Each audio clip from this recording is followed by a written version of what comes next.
Chapter 510. The middle-aged man in the camera had a long and narrow face with deep eye sockets. His expression didn't change even when Tian Bang pointed at him.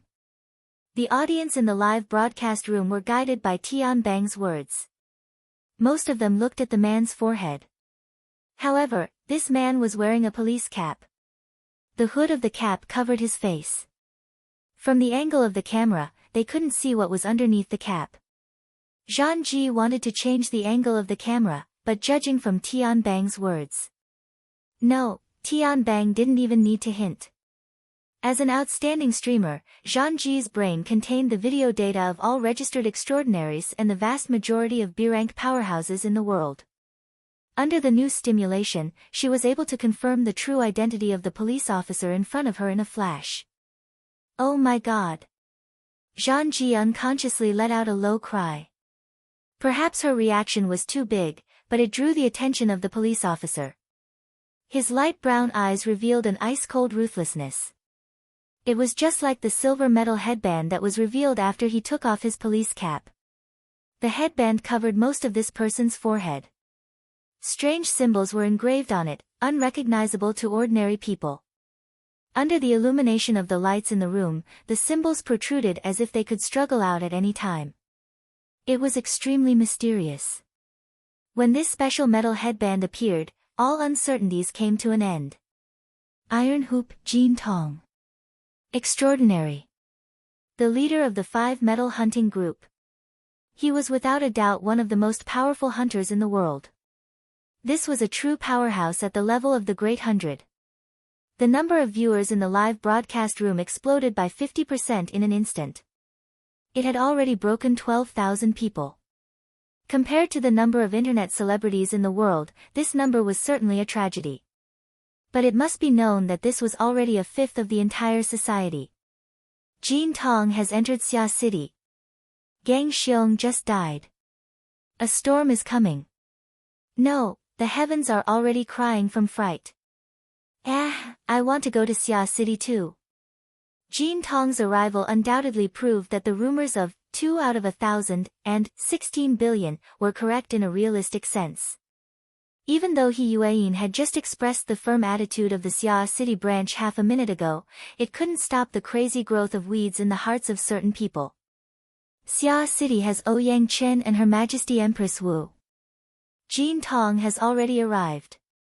There may be even more powerhouses rushing there. But I can always go watch the excitement. Besides, so many powerhouses have gathered in Xia City. What if both sides are injured?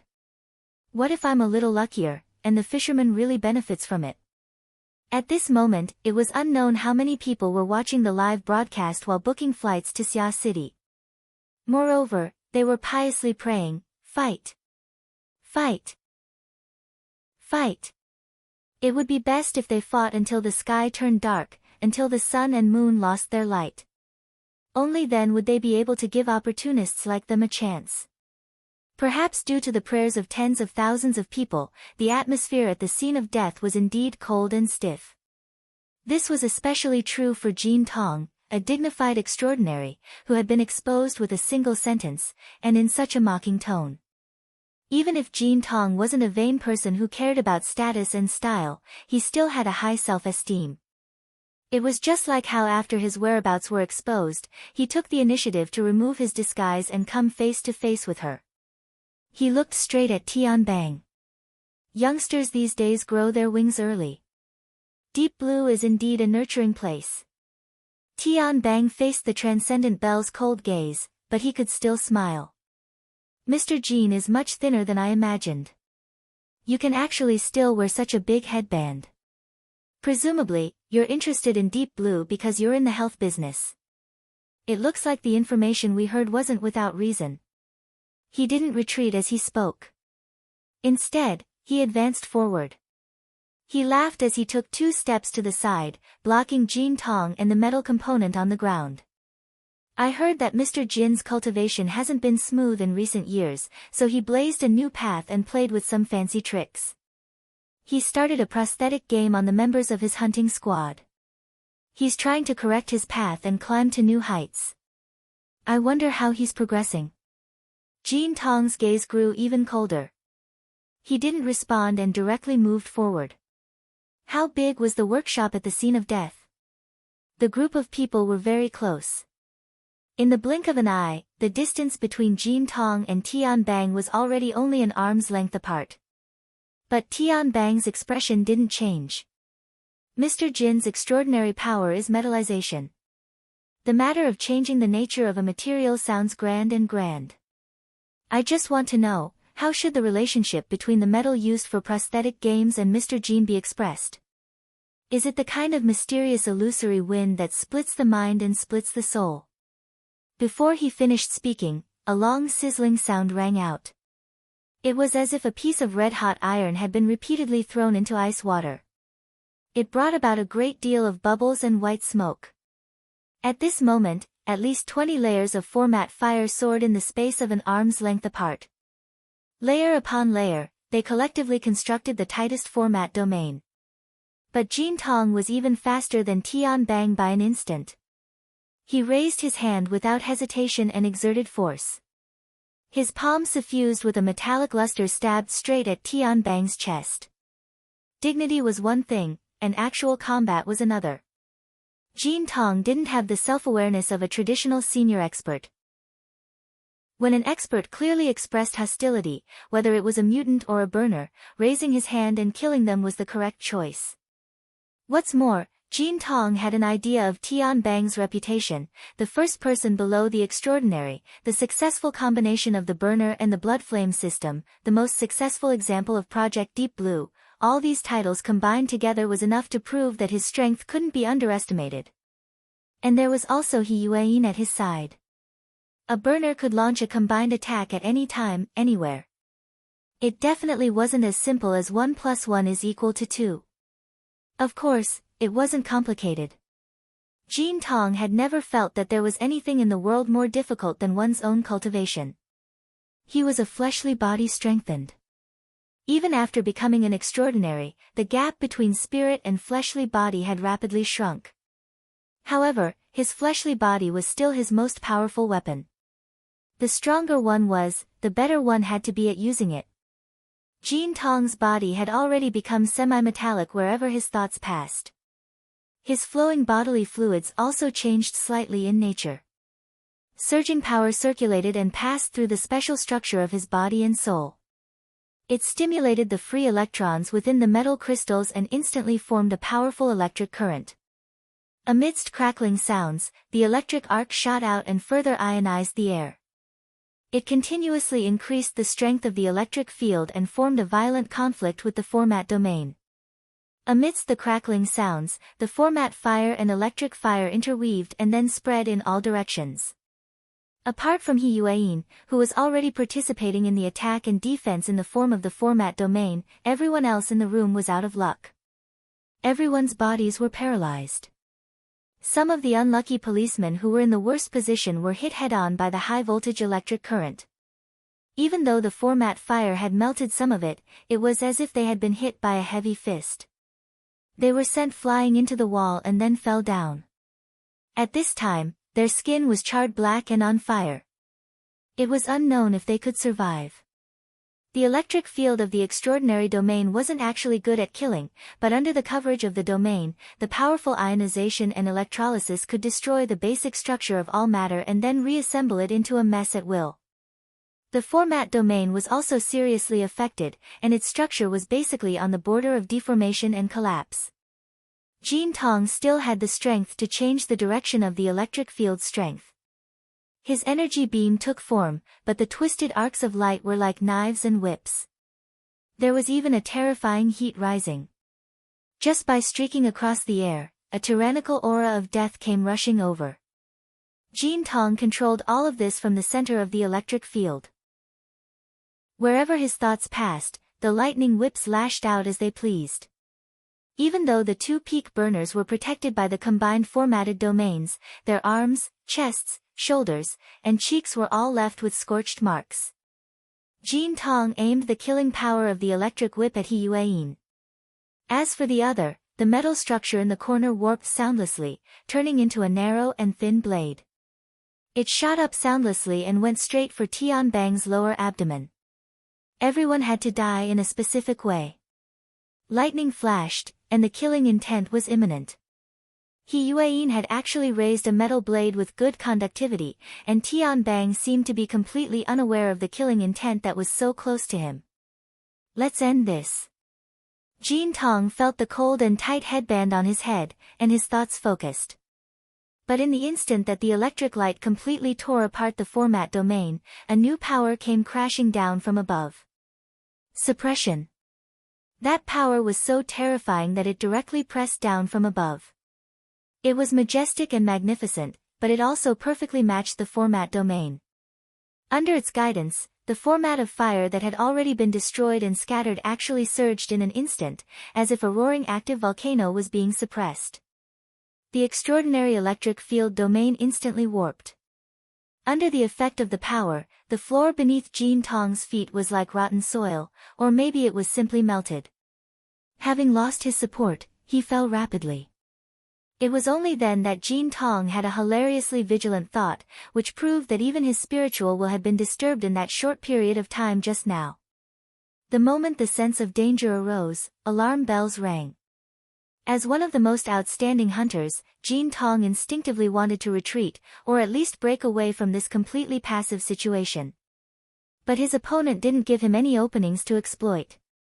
That power was truly integrated as one, piercing straight down from the top of his head. The pressure skyrocketed until the high temperature rolled in reverse, lightning coiled around his body, and the electric field swayed chaotically. Jin Tong growled in a low voice.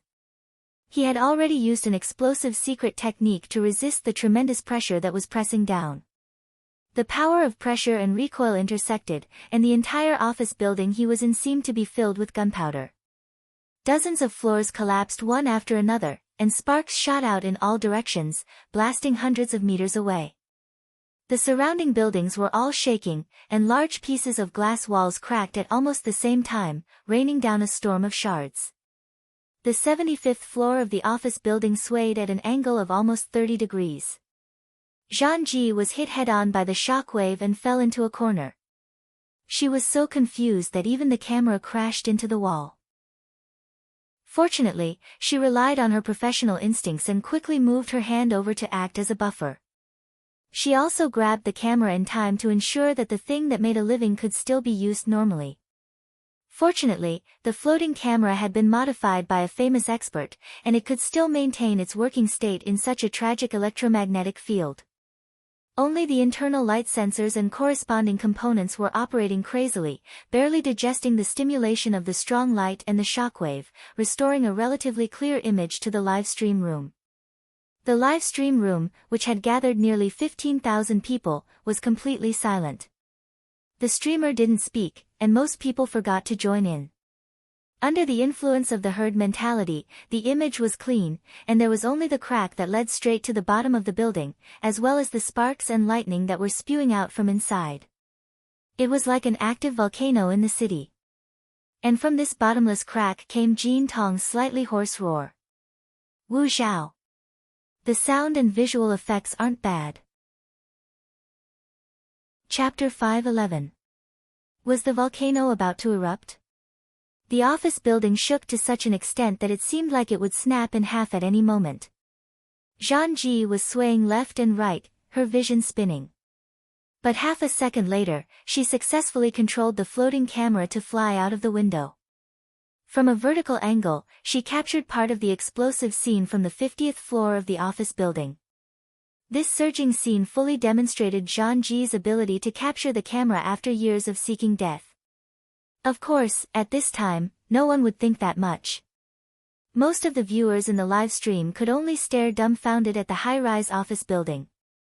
From the base to the top, half of the building had been washed by the shockwaves of flames and lightning. From this scene, it could be seen that Jin Tong had been struck from the 75th floor all the way to the surface. He was more than 300 meters high, and the floor slabs, steel bars, metal frames, and so on were destroyed. Moreover, this did not include the number of people who might have died inside the building. This was a battle between extraordinaries. For most of the viewers in the live stream who paid attention to the battle results, this was not the first time they had seen extraordinary spar, fight, or even fight to the death. But that was because they had to rely on advanced video technology to watch relevant videos, highlights, and so on. There were less than 100 extraordinaries in the world, so it was impossible for them to be their live stream guests all the time. A very small number of people would occasionally be lucky enough to see a live broadcast, which was enough for them to savor for 3 to 5 years. But now, a true extraordinary level battle was unfolding in front of their eyes. On one side was Iron Hoop Jean Tong, one of the strongest wild hunters in the world. As for the other side, the name Jean Tong shouted had already revealed who his opponent was. Her Majesty Empress Wu. Ever since her battle with the High Priestess of the Public Church 2 months ago, announcing to the world that she had become an extraordinary, Her Majesty Empress Wu had finally revealed her extraordinary power to the world once again. Compared to the unfathomable mysteries on the spiritual level, there was no doubt that the current scene of buildings collapsing and mountains shaking was more in line with the aesthetics of the general public. Under the constant shaking of the camera, the number of viewers in Zhang Ji's live stream broke through from 15,000 to 20,000 in just a few seconds. Then, it continued to skyrocket. By the time the dust at the bottom of the stairs blocked everyone's view, the number of viewers watching the dust-filled scene had already exceeded 28,000. This had already exceeded 40% of the society's membership. On one hand, one could see how attractive a battle between extraordinaries was. On the other hand, one could see that the Xia city disturbance possessed an astonishing level of popularity. This was the reason why such a large number of spectators could explode in such a short period of time. Zhang Ji had not paid attention to the situation in the live broadcast room for a long time.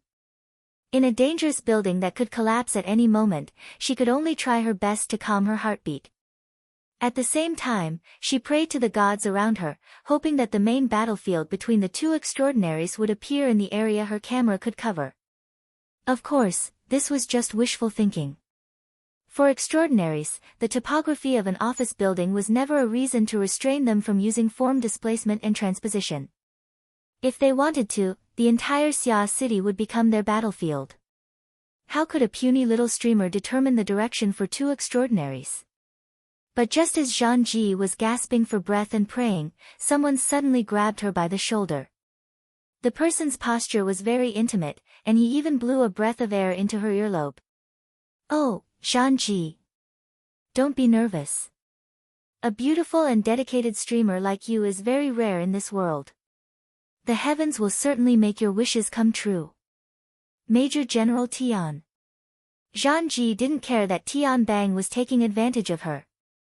She was just angry that this fellow had disturbed her work. Tian Bang chuckled as he stuck close to her. He continued to give her advice. "You must hold the camera firmly. You can't miss out on a wonderful scene." What did he mean? Zhang Ji was stunned for a moment. Then, she saw a blurry figure soar into the sky amidst the dust and smoke that filled the sky. It was Jean Tong. Given Zhang Ji's strength, it would be very difficult for her to keep up with the speed of an extraordinary if she really wanted to dash forward like a hurricane. This was the case even with the assistance of a camera worth millions. But at this moment, Zhang Ji could clearly see Jean Tong's figure soar into the sky. She also saw the figure's speed grow slower and slower. It was as if his momentum had come to an end, but it was more like he was being forcefully restrained by some invisible force. It was clearly not the gravity of Earth. It was an even more unyielding and direct force, an even more terrifying and tyrannical force. In the next second, Zhang Ji saw Jean Tong, who had reached the end of his ascending momentum, become like a deformed baseball. He was fiercely struck by an invisible club. A powerful force poured into him, sending him flying. His speed had increased explosively by more than 10 times, 100 times. In the face of such a terrifying acceleration, the originally continuous footage became disjointed. In that instant, the vast majority of people only heard the sound of an explosion. They saw the cloud of the sonic boom explode and the dust and smoke in that area disappear. Jean Tong's figure had disappeared. Zhang Ji's vision blurred. She could no longer see Jean Tong's figure. Here. At this time, Tian Bang, who was still maintaining an intimate posture, gently held the back of her neck. He exerted a little force and gestured for her to shift her line of sight. The corresponding camera also shifted accordingly. Half a second later, the tens of millions of dollars worth of camera automatically focused. It happened to capture the figure that was fiercely bounced off the glass wall of the building a block away. Bounced? That's right, bounced. This scene, the awkward scene, almost made some of the OCD viewers vomit blood. Zhang Ji's logical thinking was also almost messed up. Fortunately, she was definitely not a vase that only knew how to act cute. On the contrary, she was an excellent streamer with very solid professional knowledge. While most people were still doubting their own eyesight because of the absurd scene in front of them, Zhang Ji had already calculated the kinetic energy that Jean Tong carried at that moment based on the distance between the two buildings, the flight time of Jean Tong, and his approximate weight. Jean Tong's weight was about 80 kilograms, and his flight time was about 0.5 seconds. He was already a block away, and the straight line distance was about 1,800 meters. Based on this calculation, the kinetic energy he carried could reach about 500 million joules. This impact exceeded the standard equivalent of 100 kilograms. It was similar to the power of a traditional battleship's main cannon from more than a century ago. Compared to the legendary, humanoid nuclear bomb, level extraordinaire, the absolute power of this attack was only a so-so. Zhang Ji also couldn't calculate the specific increase in the mental interference with the material plane. But the problem was that even if she only calculated the pure kinetic energy, such a high-speed impact actually didn't break through the glass wall one block away. This was something that shouldn't happen in the normal world. Since it had already happened, it proved that the rules of the area she saw had already invisibly changed. Did the building suddenly get strengthened, or did Her Majesty Empress Wu directly change the direction of the force? She couldn't get an answer, but the direct result of this scene was, all the pressure brought about by the conversion of kinetic energy was borne by Jean Tong's body to the greatest extent. Being hit by a main cannon and having a cannonball explode in the stomach were two different things. If a standard equivalent of 10 kilograms was effectively used on a coin, without considering the wear and tear of the coin itself and its travel route, it could theoretically make this thing fly out of the Milky Way galaxy. 10 times the force was used on Jean Tong's body without holding anything back. Even an extraordinary would find it hard to endure such a tragic result. With a puff, blood splattered out of Jean Tong's eyes, ears, and nose. His eyeballs were about to pop out, and his thin and long face was contorted from the pain. His exposed skin was instantly smeared with a layer of red, and it was unknown how many of his capillaries and skin tissues had collapsed.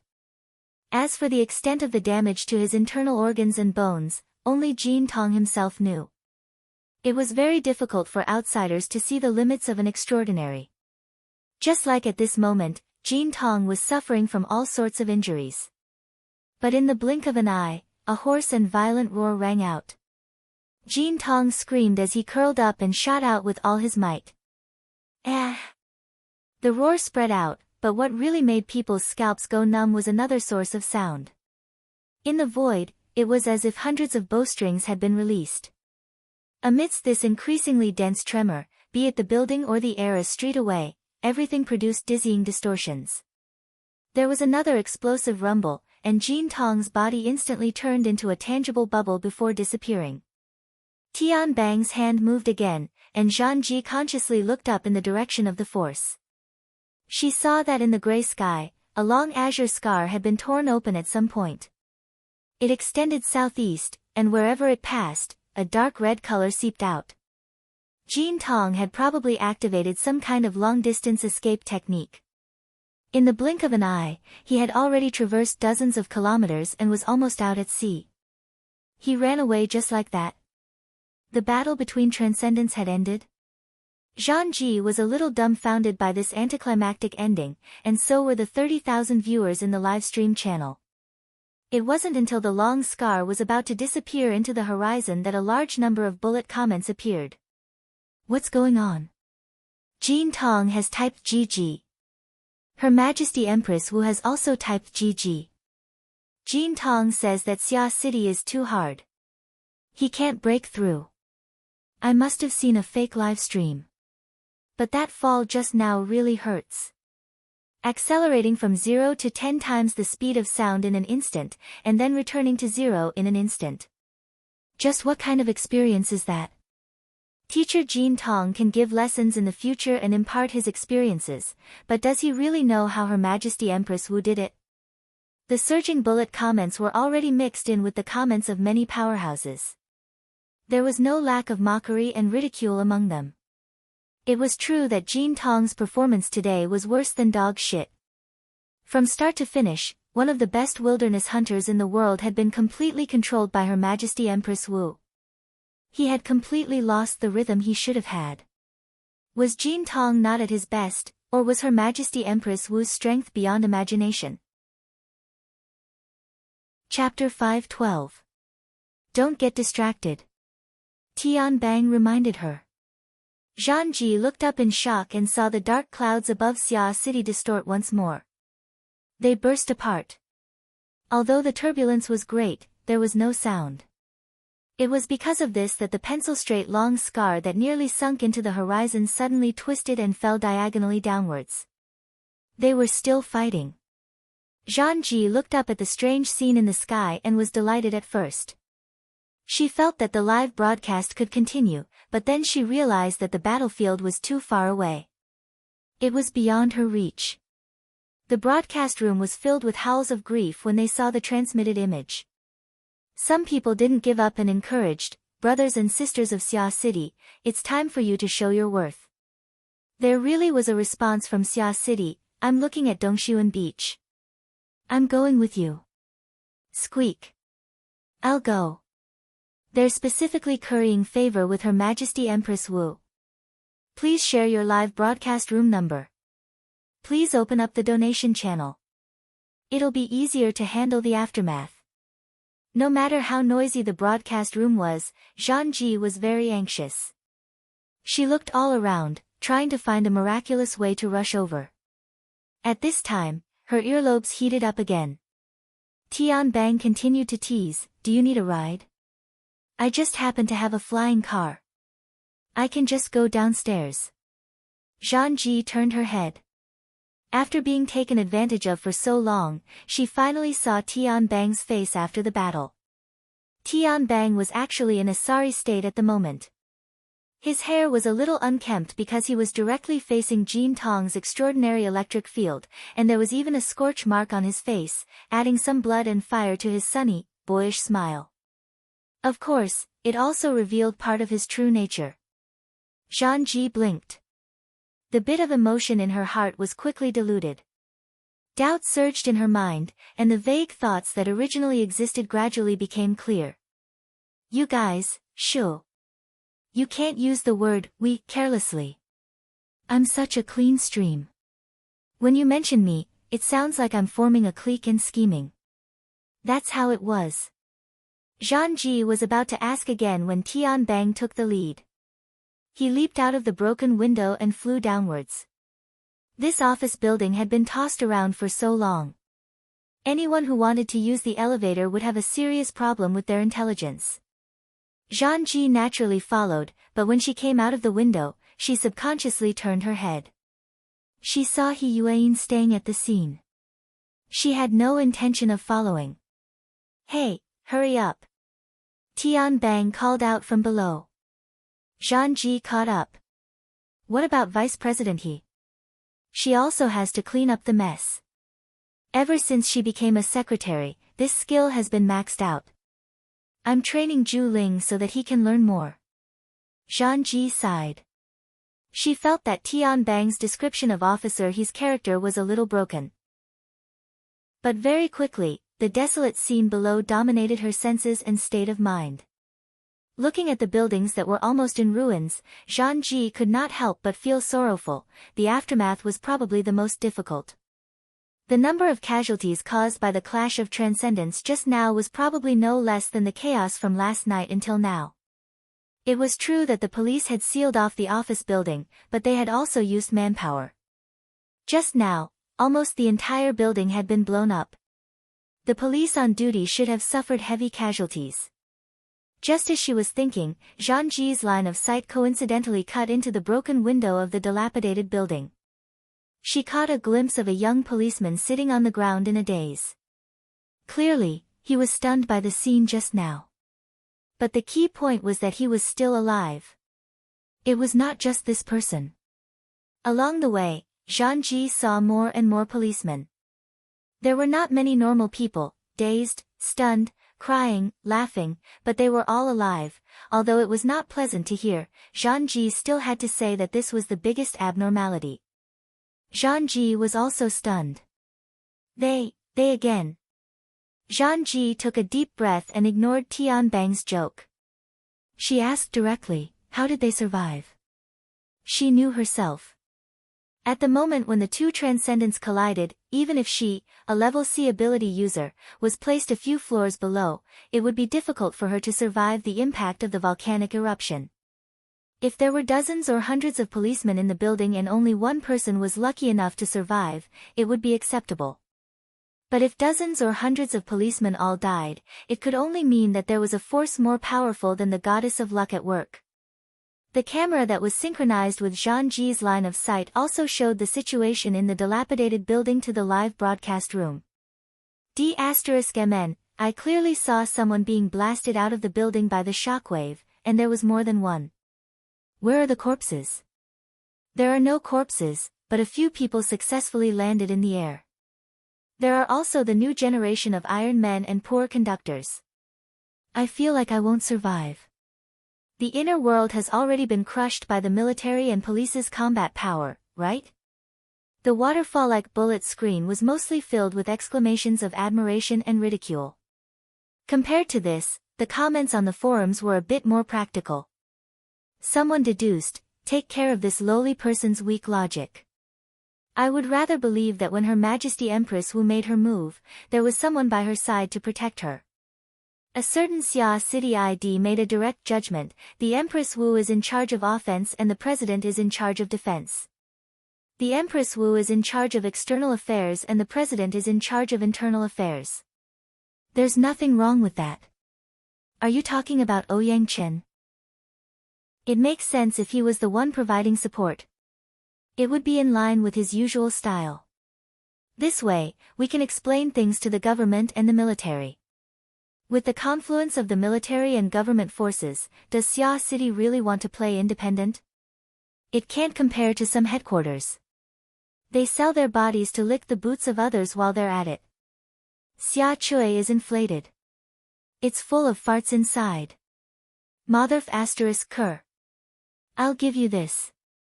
Which bastard was the one who leaked the 2000s? Several floors later, the map rumbled and exploded. At this time, those who still persisted in rational discussion belonged to the outliers. Someone in the middle asked weakly, what if Her Majesty Empress Wu did all of this by herself? What does that mean? This was originally a very good question, but a certain ID cut in at the right time and analyzed the overall situation. His mouth was very big, and his tone was even louder. Xia City probably wants to establish its might. Ouyang Chen and Yu Gang are certainly involved in this plan, and they most likely didn't play a good role. Establishing its might is especially effeminate.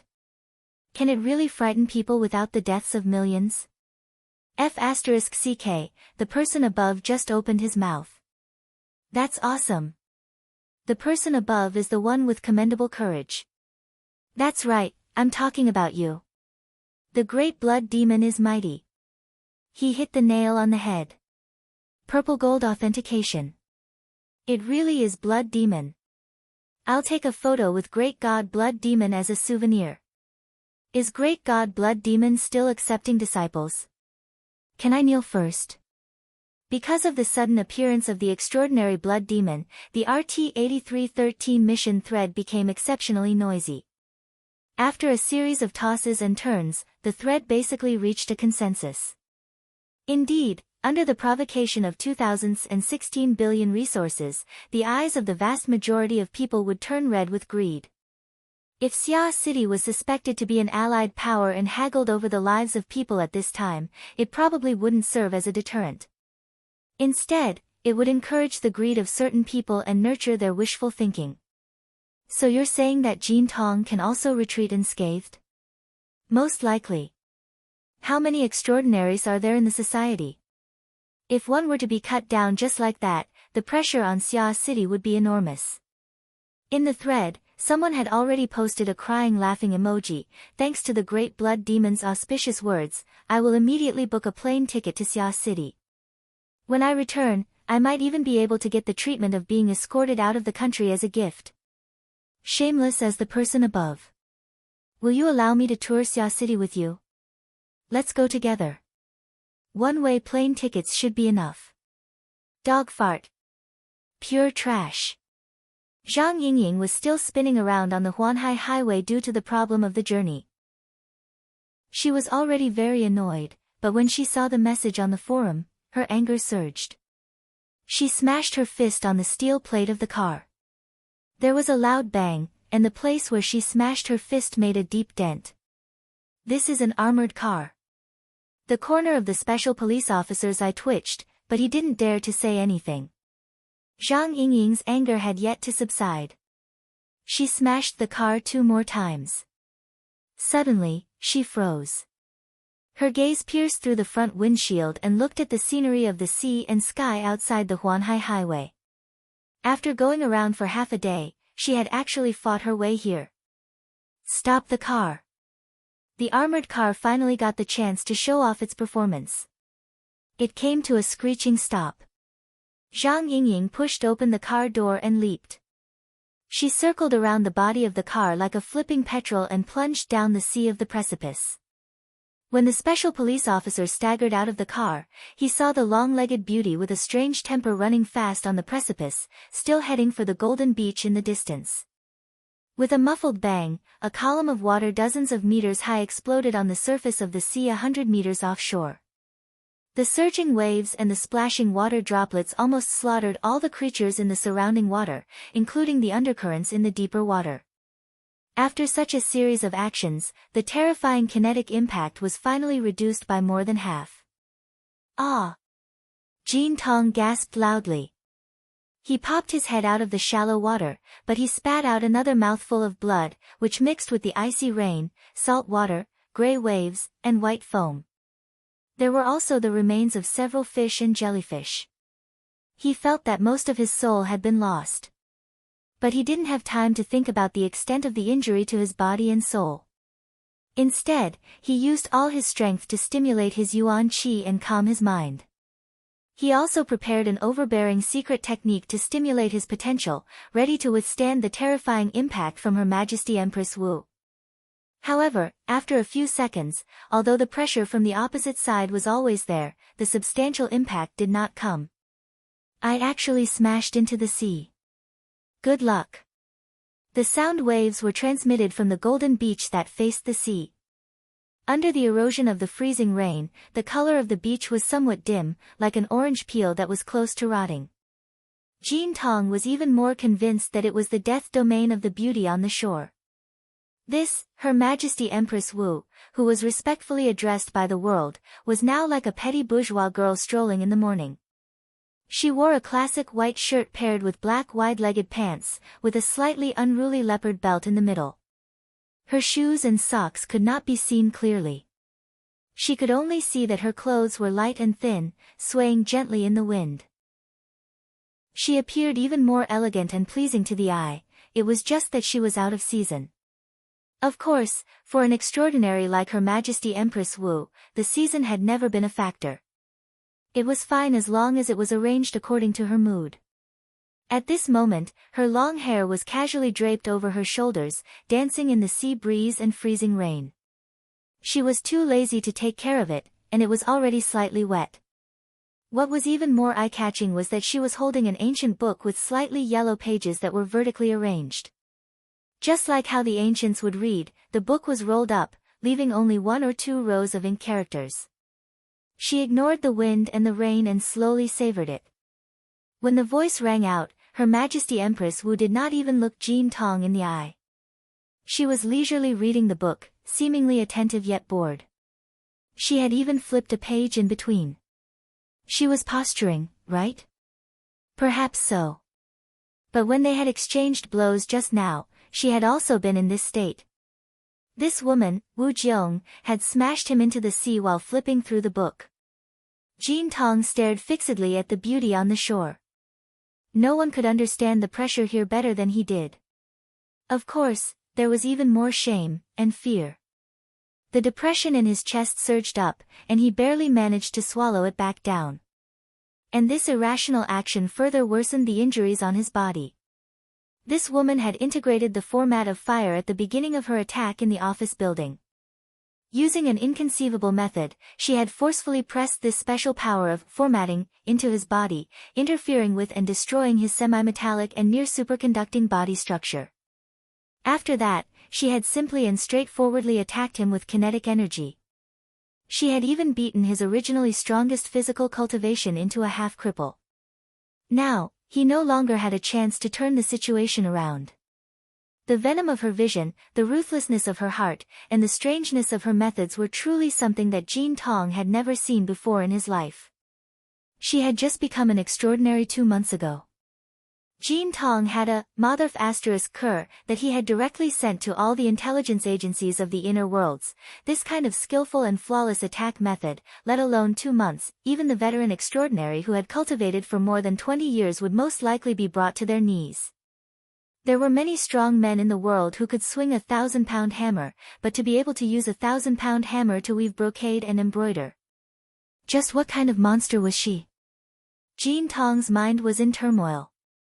He felt that if he continued to let his imagination run wild, he might directly collapse.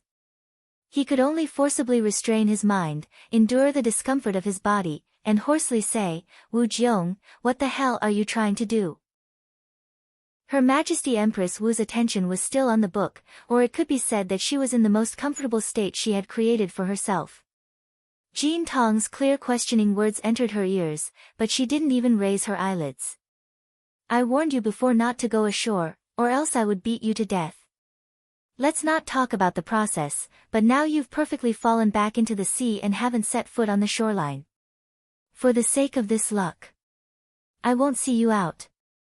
Jin Tong stared fixedly at Her Majesty Empress Wu. He didn't believe that the basis of this woman's decision was some damned luck or whatever. Even saying it was mood was more reliable than that. But he didn't say anything else. In this kind of situation, he would be an idiot if he spat out another word. Jin Tong had fought with the aberrations in the wilderness all year round, and it wasn't the first time he had encountered a crisis that could kill him. This had also trained him to be soft and hard, straightforward and submissive in his style of doing things. If he couldn't beat her, then he couldn't beat her. If Her Majesty Empress Wu really wanted his life, he would fight to the death. But since she didn't care about him, what harm was there in enduring for a moment and retreating? Jin Tong slowly breathed in and out. His body cut through the icy cold water and slowly moved backwards. But at this moment, he suddenly heard a vague sound. Someone was rushing over at lightning speed, and the content of the shouts was related to him. His heart jumped slightly, and he looked at Her Majesty Empress Wu on the shore. Even though there was a third party involved, this beautiful woman still didn't have any intention of changing her decision. The book in her hands flipped over another page. The patter of freezing rain fell, drenching her clothes and long hair, but when it touched the page, it all silently melted away. He had already been completely ignored. This wasn't an act. Perhaps from the very beginning, Her Majesty Empress Wu had never cared about him. Jin Tong gave Her Majesty Empress Wu a deep look. He wanted to carve this clearly high-profile, yet mysterious woman into his heart. Soon after, his entire body sank into the surface of the sea, retreating towards the deep sea. A few seconds later, he disappeared into the misty depths of the vast ocean. Hey, hey, hey, hey, hey. Just half a minute after Jin Tong disappeared, Zhang Yingying rushed over from the distant Huanhai Highway, panting. But in the end, she was still a step too late. She could only watch helplessly as Jin Tong disappeared into the distance. Her enthusiasm of seeing the battlefield fly over from beyond the sky and joining in on the fun was completely doused in ice. Zhang Yingying looked at her boss with a gaze of disbelief. Although she knew that no one could guess her boss's thoughts, in this dangerous time of war, to send off a great extraordinary enemy with a wave of his hand, such a strange train of thought, no, someone on the internet had clearly deduced this. Boss, you, Zhang Yingying wanted to say, boss, are you crazy, but she finally knew how to swallow those words. Then she wanted to say, don't tell me you guys really don't dare to kill me, but she felt that it was too sudden. Following that, her quick-witted mind couldn't find a third suitable replacement word. She could only say, you, for a long time. Even though she couldn't say the words out loud, her attitude was expressed. Her Majesty Empress Wu still gave face to her subordinates. She moved her gaze away from the scroll in her hand and looked at Zhang Yingying. She nodded and said, you've almost reached the limit of your current level. The effects of cultivating your mind and body during this period of time are not bad. Next, you need to carve out your own path in order to change your fate and become independent from the world. Defy the heavens and change my fate. Boss, you've read too many novels. Zhang Yingying was so angry that she laughed. Also, are you reading Buddhist scriptures? Had he read too many Buddhist scriptures and learned the heart of a bodhisattva? That place is obviously full of bragging *****. Her Majesty Empress Wu turned her gaze back to the scroll. She said unhurriedly, no matter how you boast, as long as you can boast to the point that many people don't doubt it, it can also be considered an extraordinary power that defies the heavens and changes fate. Of course, it would be better if there was a self-consistent logic. Considering that this is the result of an uncivilized civilization, it's not unreasonable to raise its value a bit higher. Ah, Your Majesty, I'm not discussing Buddhist scriptures with you. You said it first. Then I'll tell you now. Why did you let the enemy escape? Answer me. Indulging the enemy? I didn't. You're still saying you didn't? I saw it all. That Jin Tong escaped right under your eyes. Didn't you see the comments online? Those greedy, insatiable, and lawless troublemakers are all celebrating, okay? You let Jin Tong go. You're simply encouraging them to come to Xia City to hunt. Luo Nan's side is dead. You're talking about Jin Tong. Has he broken away from the battlefield? Her Majesty Empress Wu raised her gaze once more. She looked at the drizzling rain falling from the sky. She casually extended her hand and caught a drop of rain on her fingertip. She pinched it lightly. If everyone believes that he has broken away, then I have nothing to say. Zhang Yingying was at a loss and puzzled. When you're weak, acting cute is instinctive. When you're in danger, being low-key is smart. But when you need to be responsible, you still play old tricks. This malicious act of acting cute is just asking for a beating. Luckily, Yingying, you're still in the legal stage of acting cute. Come on, smile for us to see. Zhang Yingying wanted to kneel before her boss. She was just about to throw caution to the wind and unleash her great act of unreasonable behavior when her heart inexplicably trembled. The white rainbow circulating around her body hummed. It was as if a layer of gloomy clouds had condensed into a clear intent. But when she tried to sense it again, it was hard to grasp. She just felt that the dusky scene of the sea and sky before her eyes seemed to have become much more oppressive. Chapter 5:13. Ever since the era of distortion, the ocean was an even more dangerous wilderness. The original ecology of the ocean had already suffered irreversible damage, and a new aberrant biosphere had taken its place. In a certain sense, there were no living creatures in the ocean that were not aberrant. Even the most common of fish and shrimp had traces of aberration. Jin Tong silently swam in the ocean. Even someone as experienced as him had to be extremely careful in such a region, not to mention that he was currently heavily injured. But from another perspective, it was only in this environment where danger lurked on every side that he could slightly dispel the deep pressure Her Majesty Empress Wu exerted on him. Perhaps Her Majesty Empress Wu had the demeanor of a powerhouse who would keep her word, but his hunter's instincts still made Jin Tong use the complex environment of the ocean to make a series of evasive maneuvers. Right now, he was at least 100 kilometers away from the shoreline. He had stirred up 2 large shoals of fish along the way. With them as cover, even the most proficient in tracking techniques would find it hard to track his movements in a short amount of time. But during the tense process of making arrangements, he would occasionally have bad memories enter his mind. Most of them were scenes of bitter defeats in Xia City. There was nothing he could do about it. He unconsciously had to use Her Majesty Empress Wu as a foundation when he made all his arrangements. Every thought was a type of deduction and calculation. It was impossible to escape. Only after directly confronting Her Majesty Empress Wu did he understand how terrifying this woman was. Jin Tong had mingled in the inner world for a long time. He was a first-rate hunter in the wilderness. He recognized nearly all of the 100 or so extraordinaries in the world.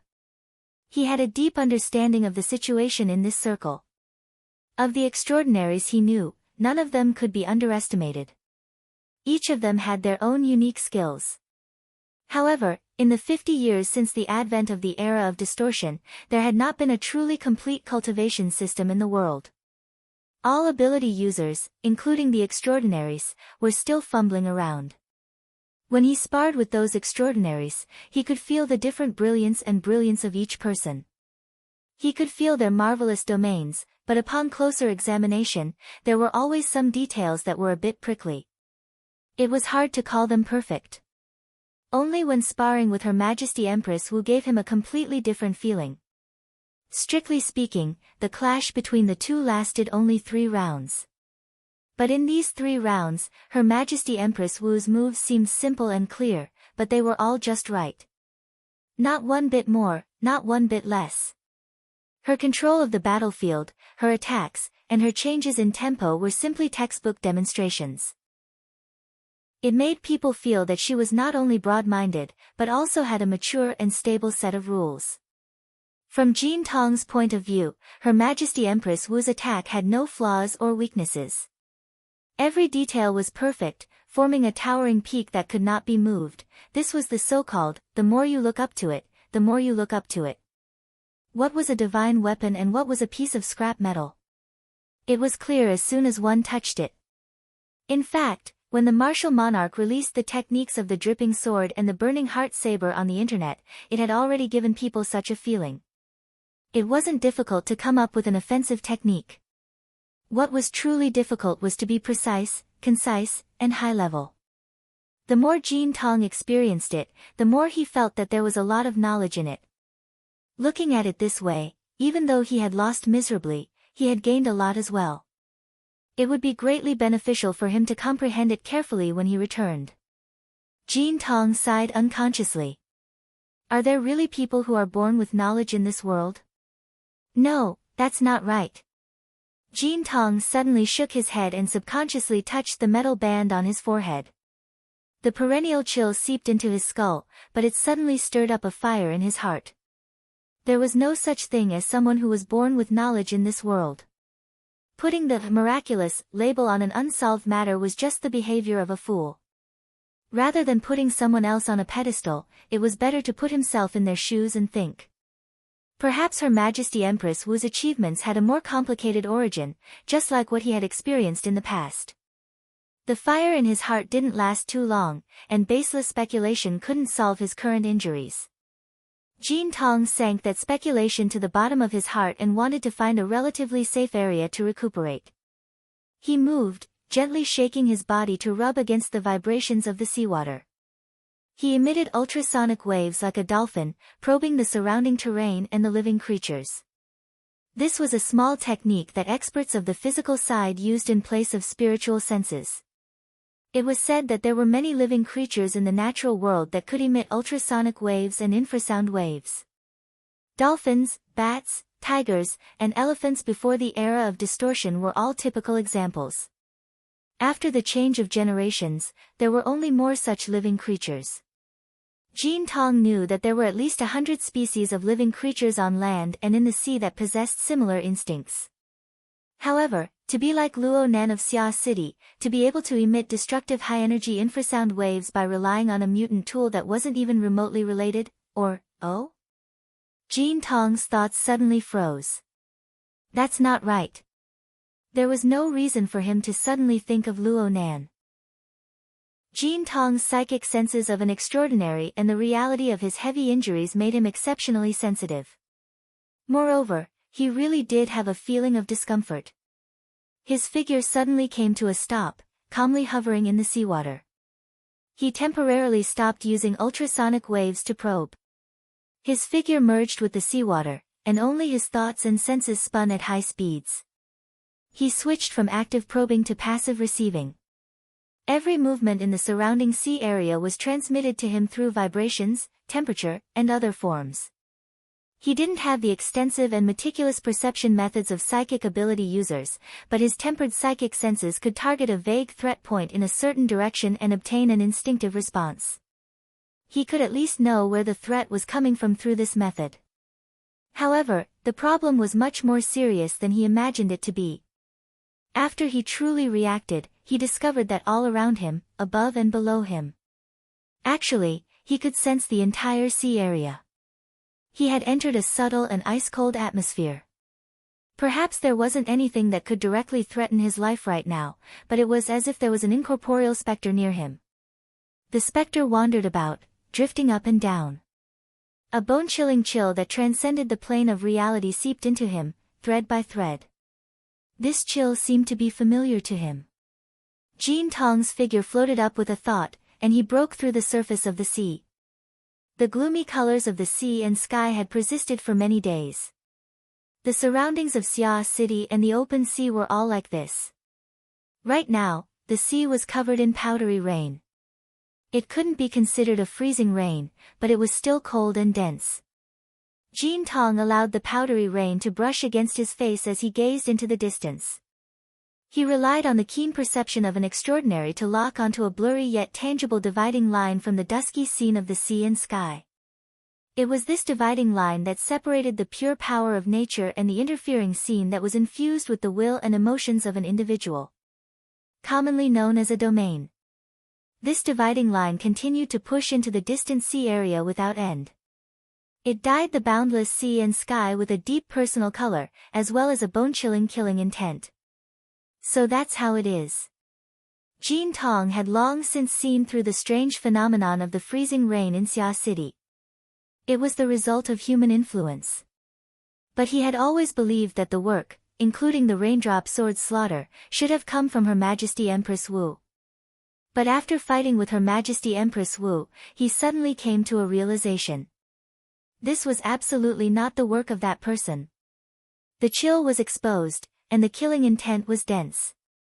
It was far too different from Her Majesty Empress Wu's perfect harmony. Of course, it wasn't Ouyang Chen either. This state of wanton spreading was completely different from that person's strict style. In other words, there was actually a third person besides Ouyang Chen and Her Majesty Empress Wu.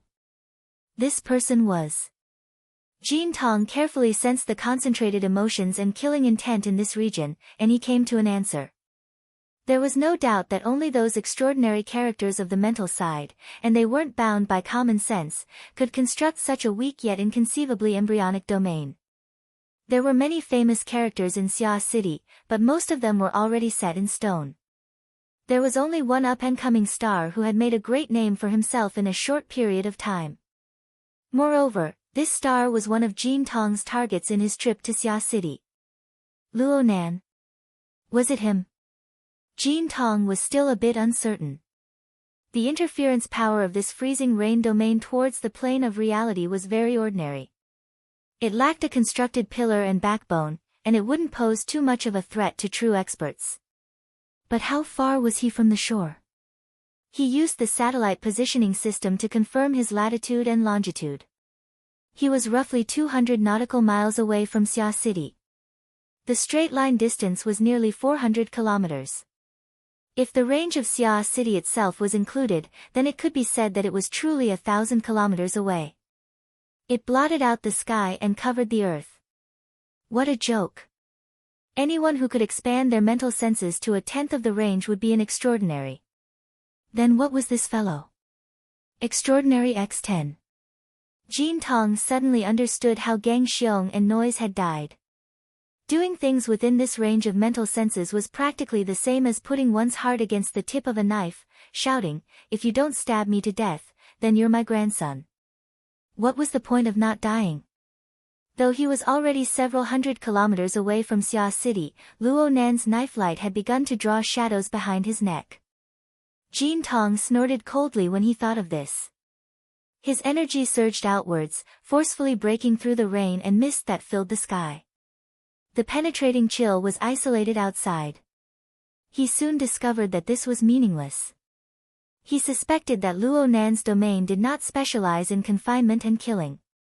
It was more like a carrier for mental senses. So what if he drove it away and shielded it? The dividing line of the sea and sky scene was several dozen kilometers wide. It was vast and mighty, and it was hard to see the end. How could he drive it away with the strength of one person? Could it be that he had guessed wrong? Luo Nan had the strength of one person. How in the world did he accomplish this? He carefully examined the principles of this domain. It was connected to the polar domain above and to the microscopic form below. Only by severing this connection would he be able to act. It would have been fine if he was on the mental side. At worst, he could just retaliate back. But in this current situation, Jin Tong let out a breath. He was simply unable to estimate the limits of Luo Nan's soul strength. He was also unable to imagine the scale of Luo Nan's reserves. Cough cough. His blood rushed to his throat, causing a knot to form in his heart. His irritation gradually rose. If he were at his peak, he wouldn't care. Even if Luo Nan entangled him, Luo Nan would be nothing more than a mosquito. Luo Nan would not be able to harm his foundation. But right now, he urgently needed to find a place to heal his injuries. How could he gather his strength if he was constantly being watched? Jin Tong suppressed his negative emotions with difficulty, but he knew that he had to change his plans. He hoped that Her Majesty Empress Wu was a person who kept her promise. He used his wristband to contact his subordinate who had been lingering in the open sea. He reported his current coordinates. "Come here and pick me up." It was safest for an injured beast to lick its wounds in an isolated and uninhabited place. But right now, Luo Nan was like a maggot attached to the bone. He needed to leave the sea area covered by the freezing rain domain as soon as possible. He crossed the dividing line with the fastest speed possible, suppressing the expansion speed of Luo Nan's domain. Jin Tong quickly hung up the phone, but he could still hear his subordinate trembling with excessive joy. Clearly, the news of his great defeat in Xia City had already spread. "Do they think I'm going to die?" Jin Tong snorted coldly.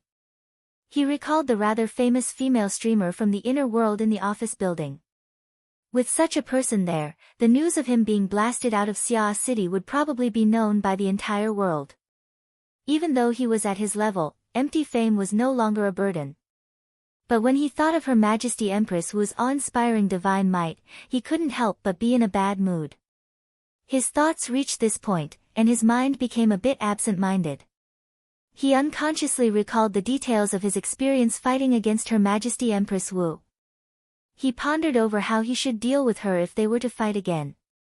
It was absolutely impossible for ordinary methods to match up to her perfection and profoundness. His thoughts entered the alley, and it was hard to deviate. Jin Tong stood on the surface of the sea, his mind immersed within. He was in a trance, unaware of the passage of time. Jin Tong only came to his senses when the sound of his subordinate's airship entered his ears. He wanted to move, but his chest suddenly felt stifled. He discovered that he was lacking in blood essence. Hiss, I was actually exhausting my mind to make a deduction just now. How could I do something so unwise? Jin Tong's mind was agitated, and it was as if a cup of ice water had been poured over his heart. He suddenly felt that something was wrong. The airship that was approaching at high speed was already clear in silhouette. He could even see the cockpit and the figures of the people on the front deck. But why were those people staring in shock and fear? Chapter 5:14. The airship came close to the surface of the water. Someone on the deck finally struggled out of his terror and shouted loudly to remind his captain.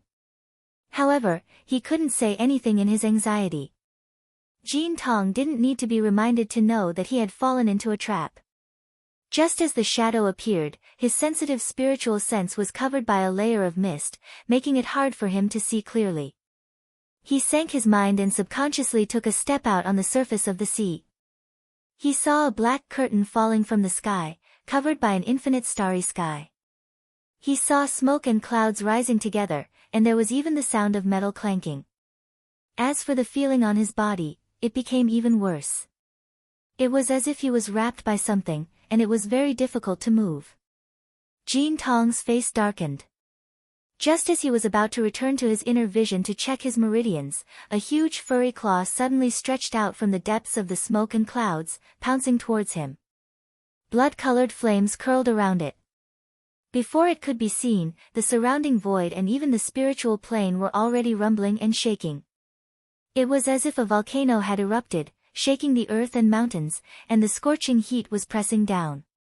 Such a close distance, such a violent method, and it could even surround the spiritual and material planes. There was no room for people to move or dodge. It was difficult to even find the time to think. Jean Tong's eyes flashed with electricity. He slashed with his half-metal arm, and the electric long blade slashed down with thunder. The electric blade and blood claw collided with each other. Smoke and clouds surged, and the black curtain distorted.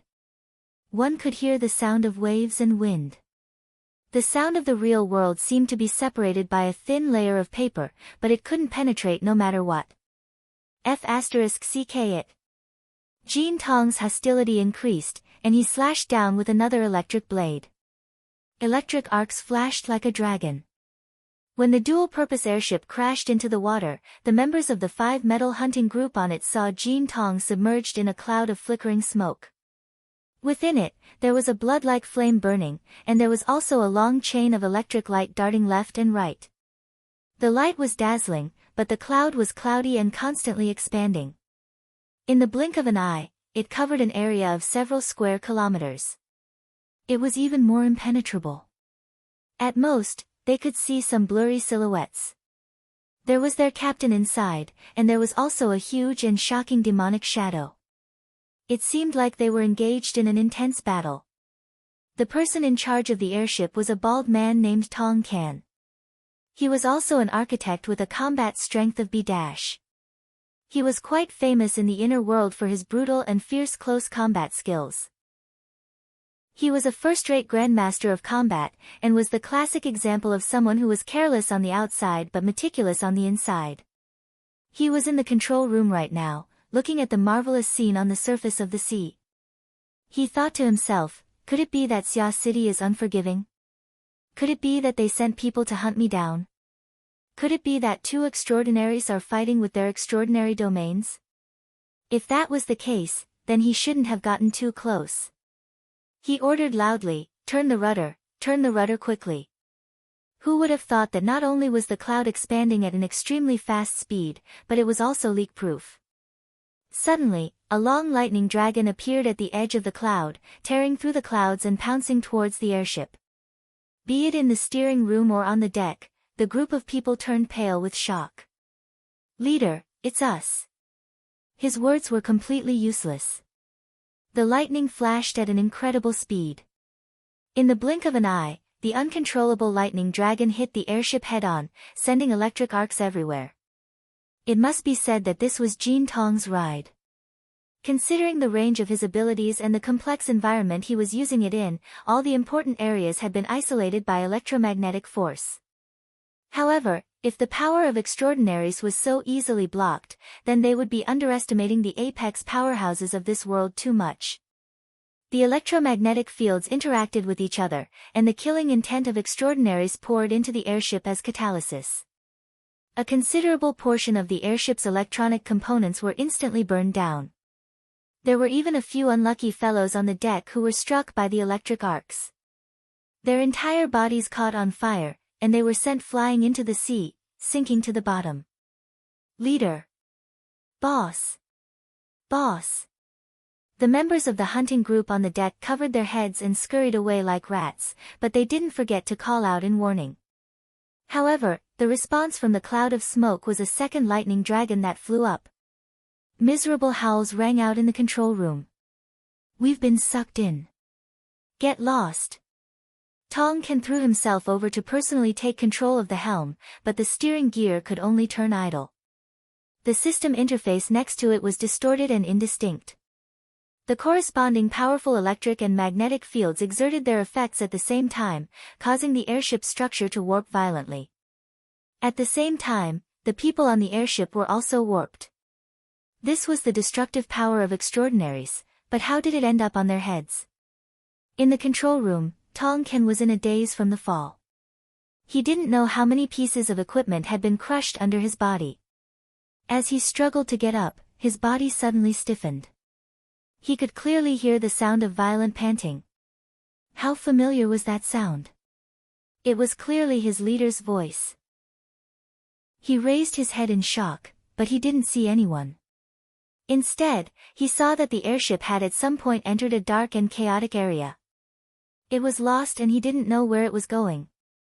The next moment, the electric arcs were as majestic as the sea, instantly submerging the airship. Huff, huff, huff. Jean Tong's breathing became increasingly heavy, and his mind buzzed. Fortunately, his thoughts were still flowing. Was he dead? Would he still be alive? He wasn't pessimistic enough to give himself a definite answer. He just wanted to know if the sanguine ape behemoth that he had killed 7 times in a row would come back to life. After falling into the dark veil of smoke, he thought that he should fall into an extraordinary domain, like the logic world. The domain of constructing spatial faults was a very popular direction. Luonan. It was Luonan, right? The domain he constructed was very low level, and its stability was terrible. It even exposed a few laws and foundations. Luonan could faintly examine its framework. It was simply an incomplete embryonic form. Jean Tong didn't have any thoughts of looking down on Luonan. He just looked down on Luonan, who had inexplicably fallen into a trap. What kind of trash was he? He felt that he had already overestimated this mental genius, but reality was even crueler. He didn't know where Luonan got this monster from, but its offensive power was absolutely strong. There was clearly some sort of resurrection ability within this smoke. Jean Tong beheaded it again and again. He tore it to shreds, but it always reappeared within a mass of bloody light. Its strength didn't seem to weaken at all. All right. Frankly speaking, compared to the resurrection of the sanguine ape, this smoke, this starry sky, this black veil, this shadow, this powerful enemy. Where did it come from? Who did it change to? These were the big questions that pressed down on one's heart. Jean Tong impatiently wanted to understand how this domain worked. He wanted to know where the specter that was reflected in the lake of his heart came from. Compared to the sanguine ape, which was at most a B+ rank attack, the incorporeal specter that possessed his body was his greatest calamity. The incorporeal specter had been manipulating Jean Tong in the dark throughout the course of his battle with the sanguine ape. It took advantage of Jean Tong being heavily injured to the point that his foundation was unstable to extract an unending stream of blood essence from his body and scatter it into the depths of the boundless smoke. Jean Tong felt as if he was carrying a heavy burden, as if he had lost a great deal of blood. Considering the effects of the domain, perhaps he had contributed to the resurrection of the sanguine ape behemoth. The specter was so indistinct. It seemed real yet illusory. Jean Tong looked back several times, but he couldn't find it. He even wanted to chop off the flesh on his back in order to feel refreshed. Fortunately, his most basic rationality was still there, preventing his morbid wild fantasies. He just didn't understand. Luonan, this junior. How long has it been since he got up? How did he get these resources? Before this thought was clear, another threat came from ahead. The 8th resurrection. Jean Tong was gritting his teeth when he suddenly discovered that it wasn't the sanguine ape that came out. Instead, it was a middle-aged man, and he looked quite familiar. Jin Tong didn't move for a time. He looked at the middle-aged man in front of him, not saying a word.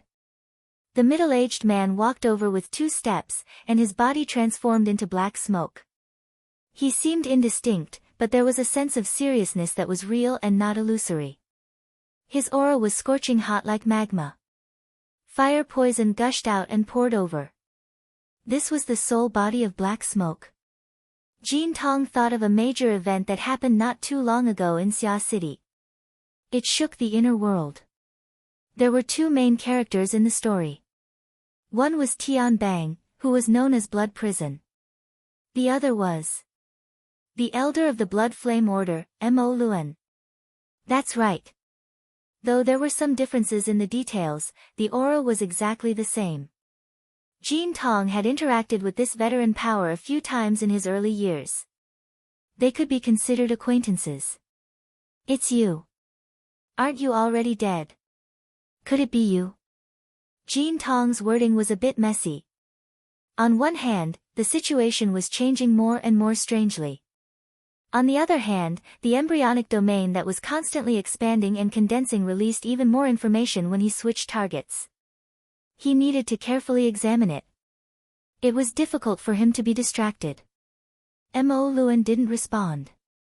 He didn't say a word as he pounced forward and fought Jin Tong. Jin Tong didn't fear Mo Luan even though he was currently heavily injured due to the difference in realms between an extraordinary and an architect. What's more, this fellow's combat style was clearly somewhat stiff and inflexible. He wasn't like a living person. Was he a puppet? Actually, Jin Tong could have beheaded Mo Luan in the 5th round, but he didn't do so. This was because Mo Luan's existence had opened up some of his train of thought. Every order had its own set of rules and laws. If it was the Blood Flame Order. Jin Tong suddenly came to a realization when he looked at some of the foundations of the laws exposed in the misty space. Sure enough, this place was actually an altar that hadn't truly been completed. It was just an old trick of the Blood Flame Order. They borrowed external power to make the so-called blood flame will materialize and receive its blessing. If one looked at it from this angle, though it was a sacrifice, the 3 animals weren't prepared. He was the animal used to sacrifice to the heavens.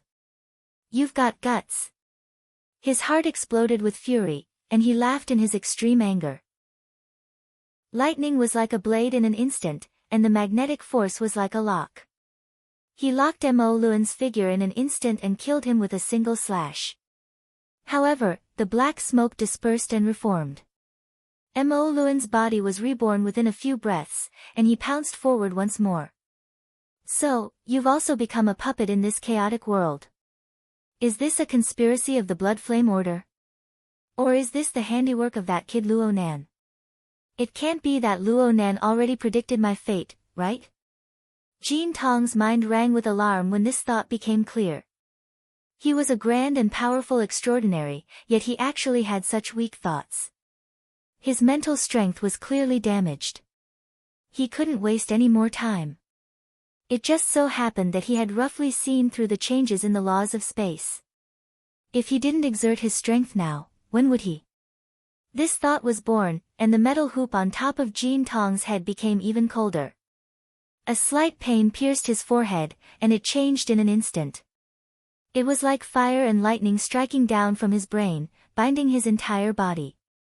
Jin Tong's pupils darkened as the pain assaulted him. The lightning and magnetic field ring retracted within his body, allowing Mo Luan to attack within. His gaze grew even colder as he watched the black smoke's soul body transform from illusory to real, about to seep into his body to attack. Suddenly, thunder rumbled in the air, and lightning flew out before the thunder. It slashed through the black smoke in front of him. Not only did this slash kill Mo Luan once more, but its power grew even stronger. It brought with it an electric and magnetic field, using ionization and electrolysis to diffuse the void. It mixed with material properties and contained a sharp edge. It forcefully pierced through the transformation of the smoke and clouds. Another clap of thunder rang out, and light suddenly appeared. A high cliff suddenly rose from beneath Jin Tong's feet. Its power coiled and lingered, and lava flowed. There was an altar at the peak of the mountain.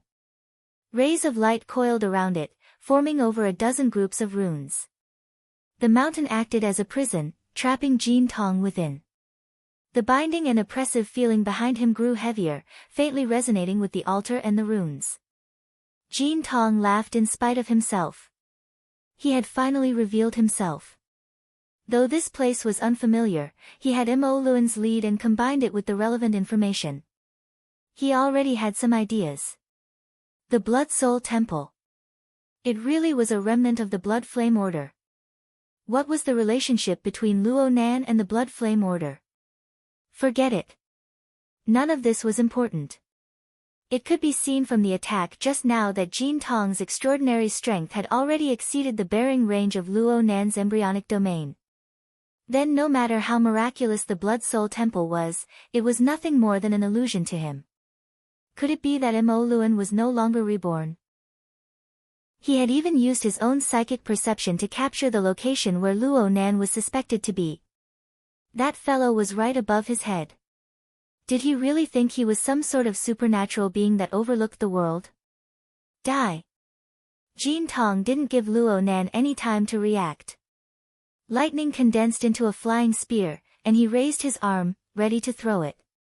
His strength was about to be released, but a few ice-cold fingers pressed against his wrist at this time. Behind him. Jin Tong's hair stood on end in an instant. Lightning swam around his body. Under the catalysis of the powerful electric field, his figure seemed to have shed the boundaries of an ordinary body. He twisted into light and pounced forward. He turned back in the blink of an eye, and the thunderclap lightning blade hummed as it slashed forward. The lightning had yet to arrive, but a figure had already appeared. Jin Tong's heart thumped heavily. He felt a bit stuffy. Wu Zhao. The person behind him wore a white shirt and trousers. His black hair was like a waterfall, and he held a scroll in his hand. It was Her Majesty Empress Wu, who had just beaten him to the point where he couldn't even fight back. Jin Tong's mind nearly exploded in that instant. The only thought in his mind was to turn around and leave. But a second wave of stimulation from the metal headband poured into his mind, catalyzing his state to an unprecedented peak. His mind was even more marvelous. It was as if the heavens were helping him. His gaze swept past, and he suddenly saw a faint shadow on Empress Wu's shoulder and flank. It was like limbs were spreading out. It was like a demon had appeared in a trance. This shadow. It was an incorporeal wraith. It was in the shape of a spider. That's right, the human-faced arachnid. Jin Tong seemed to understand a lot in that instant.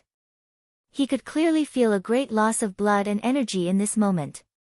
It was as if a demonic god had chopped off half of his flesh and blood. And the flow of the vital energy of the flesh and blood was the amalgamation of the martial monarch and the human-faced arachnid before his eyes. To be precise, it was the image of the martial monarch that the human-faced arachnid had stripped from the depths of his mind. Jin Tong stared fixedly at this demonic image, and a few questions that were hard to solve were connected in his mind bit by bit. Without a doubt, this human-faced arachnid was the one that had possessed his body and soul. Its attack channel was most likely the crack in his mind that had appeared when he faced the martial monarch's miserable defeat. The human-faced arachnid had taken advantage of the flaw in his mind to extract a steady stream of blood essence and vital energy. It had fed Luo Nan's embryonic domain and propelled the operation of the Blood Soul Temple. Now this thing had done something even more inconceivable. It had actually used the demonic barrier in Jin Tong's mind to condense his energy and form the shadow of Her Majesty Empress Wu. Using my heart's demon to kill me. This method is truly marvelous. What a monster. Jin Tong spoke, but he wasn't angry. Instead, he was happy. He laughed loudly. In the end, Luo Nan is still a junior. She saw that I had broken through her domain and was about to attack. She was worried, so she ordered the human-faced arachnid to forcefully extract her blood energy. This caused the demon within her body to transform into a demon outside of the martial monarch's form. Perhaps this would have been a brilliant move against the mental side. But I am a fleshly extraordinary who slaughtered my way out of a pile of corpses. Do you really think that I, your father, lost to the martial monarch, can't even beat her shadow? Amidst his loud laughter, electricity coiled around Jean Tong's body. He rebuked the clouds. Very good. As long as I can slay the martial monarch's demonic shadow, it is the same as slaying the flaw in my own mind. I will cut off future troubles. Even if I lose a great deal of blood essence, I will still have gained. When the time comes, I will regain my freedom and open a new world. Jean Tong's laughter had yet to fade away when the stimulating power of the metal headband increased for the third time. He didn't hold back at all. He no longer cared about the injuries on his body. He operated with all his might, pushing the transformation of his body and soul to the limit. It was as if he was still in a state of being aided by the gods. The more painful it was, the clearer it was. Aha! Jean Tong launched an attack at the shadow of the greatest enemy of his life, and the martial monarch's demonic shadow advanced noiselessly. The two sides clashed, colliding dozens of times in an instant. Then, electricity scattered in all directions, and the magnetic field collapsed. Jean Tong spat out a mouthful of blood, and his chest almost collapsed. He had suffered a fatal blow from the martial monarch's demonic shadow, but he cracked a smile. He counterattacked amidst his smile. It was no longer the imposing electricity, but the purest straight punch. His long arm was like a sword as it pierced into the martial monarch's demonic shadow's chest. I'll learn from you. Once the wondrous meaning was felt, the inside and outside became bright. A speck of spiritual light shone through the universe. Jean Tong laughed loudly. He was about to take advantage of the situation and break the domain's embryonic form in one fell swoop, but his laughter suddenly became hoarse. It was also a straight finger. It passed through the martial monarch's demonic shadow, which had already begun to collapse, and pierced his extended arm into his chest. Wherever it hit, the blood coagulated and then spoiled. His internal organs accumulated fluid and rotted in the blink of an eye. His body decayed, and his white bones were exposed.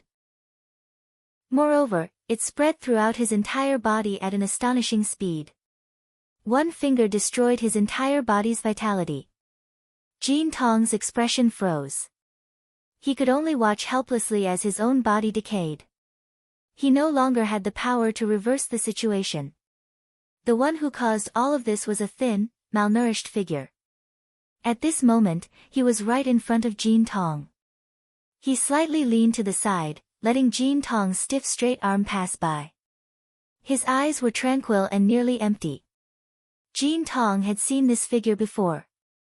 Just today, before he entered Xia City, he confirmed his most important objective once more. 16 billion in wealth, 2/1000 of the shares, and the authority that was closest to the apex of the world. Jean Tong's eyes widened. He wanted to reach out and grab it, but that figure dissolved like mist, leaving no trace behind. The Blood Soul Temple shook. The clouds hung low in the sky, and bloody light surged. Jean Tong's mostly decayed body was on the altar. His feet had already sunk into the altar. It was not accurate to say that he had sunk. It was more appropriate to say that he had dissolved. Chapter 5:15. Xia City Time, December 9th, around 1:00 in the afternoon. The Coastal Defense Forces stationed in Xia City received an offshore detection alert. A regional magnetic explosion had occurred in a certain region of the sea. Although it didn't directly affect normal production and life, it could cause interference to the mutant lifeforms in the nearby region.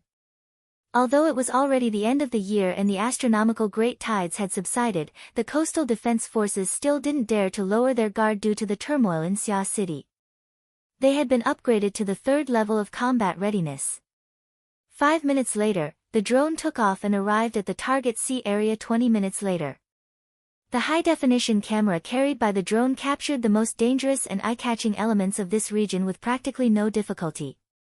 When the staff responsible for command, surveillance, and control saw the deathly white and cold region, the entire Coastal Defense Forces command center was unexpectedly silent. The sound of the drone's wings rippled across the sea. Tian Bang and Zhang Ji's armed helicopter arrived in this region of the sea almost at the same time as the drone. It circled in the air above. The scene they saw with their naked eyes was more realistic, more chilly, and more impactful than what the command center saw through the camera. On the undulating waves of the sea, a hill over 15 meters tall quietly floated. The vast majority of its structure was deathly white and soaked in the color of deathly stillness. It was simply formed from countless bone fragments pieced together. Broken bones and sharp stubble crisscrossed and crisscrossed, vividly distinguishable. The white bones were like a mountain, floating in the sea. The doors on both sides of the helicopter were open. Zhang Ji occupied one side. The sea breeze and the turbulence from the helicopter's wings assaulted her face. She didn't know when, but she held her breath. She just subconsciously controlled the hovering camera to circle around this white bone hill. She took close-up and long-distance shots without end. The satellite network didn't care about the cost.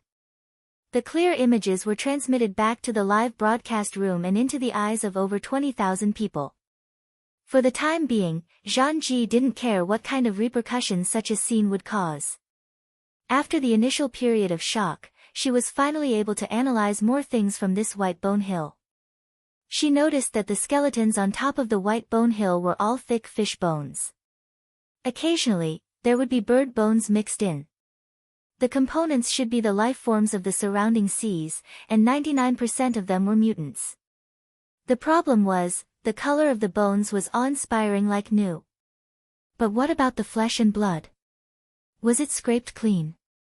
Or was it eaten away by something in a short period of time? The unrestrained imagination was even more chilling than the bones in front of him. And under the mountain of bones, there was a special component that didn't match the whole thing. It was a half-tilted dual-purpose airship. Its body was twisted and deformed, and there were traces of fire in some areas, but they were also covered by hills of white bones. It was precisely because of the existence of this ship that the dense bone mound obtained enough buoyancy to float on the sea surface. Zhang Ji shifted the camera and scanned the ship. Finally, it locked onto the ship's number and name. Gold accumulation. Zhang Ji scanned through the information in her head, and her breathing became a little stifled. This is the transport vehicle of the 5 metal hunting group. From the looks of it, they might have been completely wiped out. She didn't get a response from Tian Bang. It wasn't just because of the noise from inside and outside the helicopter. In fact, ever since they arrived in this area, Tian Bang, who had always liked to joke around and take advantage of others, was surprisingly quiet. At this time, he just knocked on the headset, signaling the pilot to come closer. When the helicopter was almost directly above the White Bone Mountain, Tian Bang, who was at the other side of the hatch, jumped down without any warning and landed on the top of the White Bone Mountain. The top was relatively flat, and the entire White Bone Mountain seemed to be pieced together casually, but it was surprisingly sturdy. The entire White Bone Mountain didn't move at all even after Tian Bang jumped down. There was such a thing. Seeing this, Zhang Ji also wanted to jump down, but just as she moved, she saw Tian Bang waving at her, stopping her. Was there any danger up there? If it was just danger, Zhang Ji wouldn't care. But on top of the White Bone Mountain, Tian Bang's expression was unprecedentedly stern and grave. It directly stopped Zhang Ji from challenging his patience. In the next moment, Zhang Ji saw the format of fire outside Tian Bang's body. He reached out with his arm, but this time, he was absorbing the seawater below the White Bone Mountain. The undulating sea surface was like a dragon sucking in water, and a whirlpool formed. A stream of water directly rose up and went straight to the top of the White Bone Mountain. Another stream of water flowed from bottom to top, submerging the bottom of the White Bone Mountain, and the foundation of the ship. The seawater rose and fell, instantly washing the White Bone Mountain. On the mountain, the cracks in the bones and the holes in between had water flowing up and down. What was Tian Bang doing? Zhang Ji didn't understand. There were countless ability users watching the live broadcast right now, and they had the same thoughts as Zhang Ji. However, Luo Nan didn't care about their discussions and debates in the live broadcast room, the forums, the chat group, and various other channels. Luo Nan was sitting in the waiting area of Xia City's administrative hall right now. Since it was Sunday, most departments weren't working. There weren't many people here. Qi Nikuan, who was in charge of security, was very idle. He held a flexible screen and watched the live broadcast. The display showed the White Bone Mountain in the open sea, as well as the trajectory of the surging water. Luo Nan only scanned it twice, closed his eyes, and pondered over his own matters. He was a participant, the leader, and the manipulator of this entire situation. He was also the true winner of today's bountiful profits. Even though it had been some time since the matter, he still needed to calm his mind and straighten out his subsequent train of thought. Yes, he had used his own various resources to successfully behead Jin Tong. This was an amazing accomplishment. And the core thing that allowed him to realize this accomplishment was the altar frame that he and the Wraith sign had constructed together.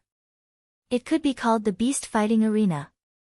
In the marvelous space constructed by the order frame of formatting theory, Luo Nan was the controller.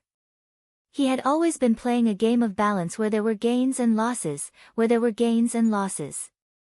Luo Nan had experienced something similar before.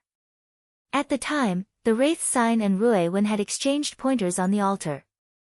They had risen in level at the same time, ultimately prompting the awakening of Rui Wen's supernatural powers. Another time, the Wraith sign had crossed space to confront the human-faced arachnid of the Order of Justice. Through these two experiences, Luo Nan had a general understanding of the operating rules of the altar. As long as one maintains self-will here, one would be able to borrow the power of the sacrificial offering to ascend and break through. One was bound to gain something here. But at the same time, those who stepped onto the altar were sacrificing themselves in order to comply with the ultimate rule. The winner takes all. The loser withered and perished. And relative to the rules, the only people who had special privileges were Luo Nan and the Wraith sign. The Wraith sign was the provider of the altar frame. It possessed the most cunning instinct to utilize the rules. Even if it failed, it could find a scapegoat. The Wraith sign was the one. Luo Nan was the controller and supporter of the altar frame. Naturally, he surpassed the Wraith sign. He was the one. But for now, Luo Nan was a person with special privileges. He was still fumbling with his own rights. He profited from this and received offerings, but he could not determine victory or defeat between the sacrificers. Right now, the only thing he could control was deciding what the sacrificers could offer and what they couldn't offer. What they could obtain and what they couldn't obtain. For example, though I know your pockets are rich, I don't want money. I only want your fingers. I also know that you are very hungry, but I won't give you food. Instead, I will gift you with beautiful clothes. And so on. Luo Nan was adjusting throughout the entire battle. He constantly increased the consumption of Jin Tong's flesh and blood according to Jin Tong's state. This allowed Jin Tong's thoughts to grow clearer and clearer, but it also consumed a great deal of mental energy. He maintained the balance of the rules of the altar, but he imposed the imbalance of demands onto Jin Tong's body. From this, he controlled the overall situation. Of course, the most fundamental rule of the altar was that the winner takes all. If Jin Tong really made it through this hurdle, Luo Nan would have no way of stopping him from soaring to the heavens.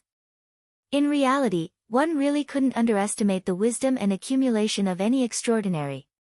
Jin Tong really was going to succeed in the end. However, Rui Wen appeared just in time. Jin Tong's spiritual awareness broke through the barrier, and his flesh and energy were completely exhausted. She dealt a fatal blow. Everything that Jin Tong had was completely obtained by the side that Luo Nan supported. Right now, the bright imprint that came from Jin Tong's body was climbing up the mountain of the Blood Soul Temple. It passed through the stone forest and the lava lake. Even though the strange energy was melted away, it was unharmed.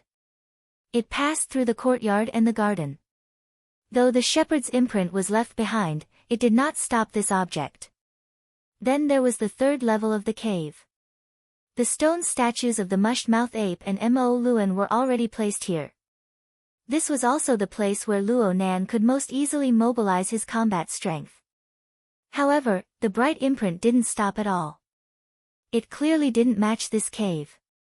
This speck of wondrous bright light followed the shape of the mountain of the Blood Soul Temple, winding and lingering. It rose bit by bit along with the flowing lava, all the way to the 4th level. When it reached the group of buildings that resembled temples and halls, it broke away from the flow of flames and entered this place. They were truly on completely different levels. Luo Nan more or less grasped some of the changes in the levels of the Blood Soul Temple. The first level of the Blood Soul Temple was the stone forest and the lava lake. It was a place to digest foreign strange energy. The second level was the stone garden. The shepherd's imprint was stored there.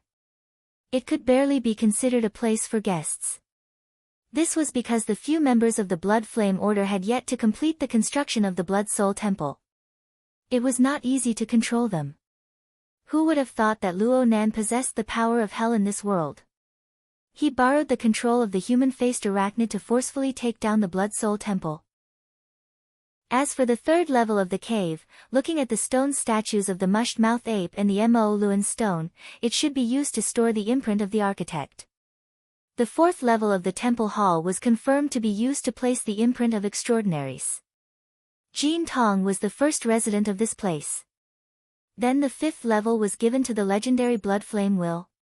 Next was the 6th step, which was the internalization of the Blood Flame Will. What was to be done? Luo Nan was unable to analyze the deeper level of theory for a time. He discovered that the temple hall of the 4th level had a complex structure with courtyards arranged in rows.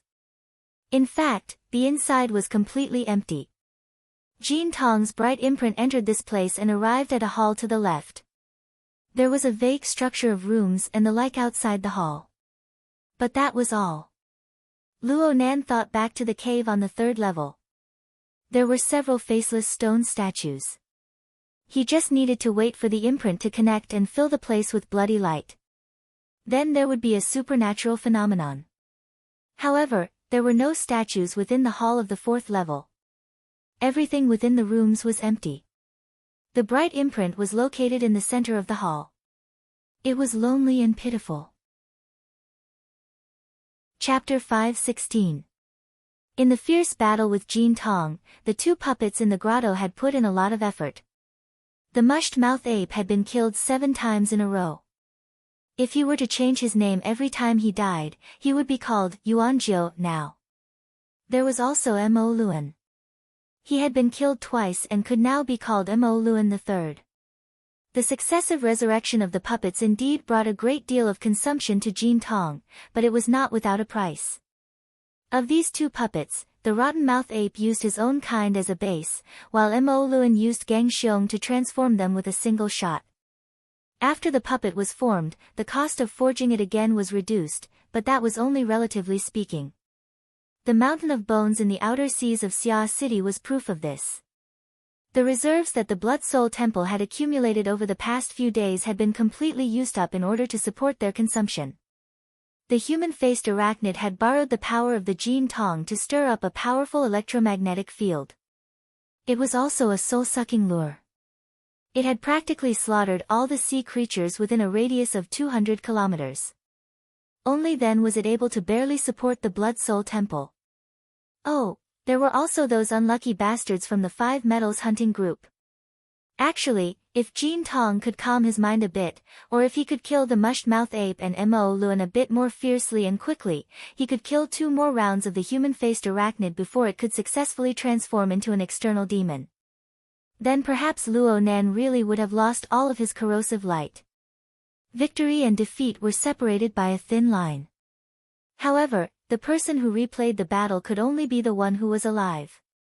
No matter how difficult it was for Luo Nan to win, no matter how distressed he was right now, these were all treatments that only the victor could enjoy.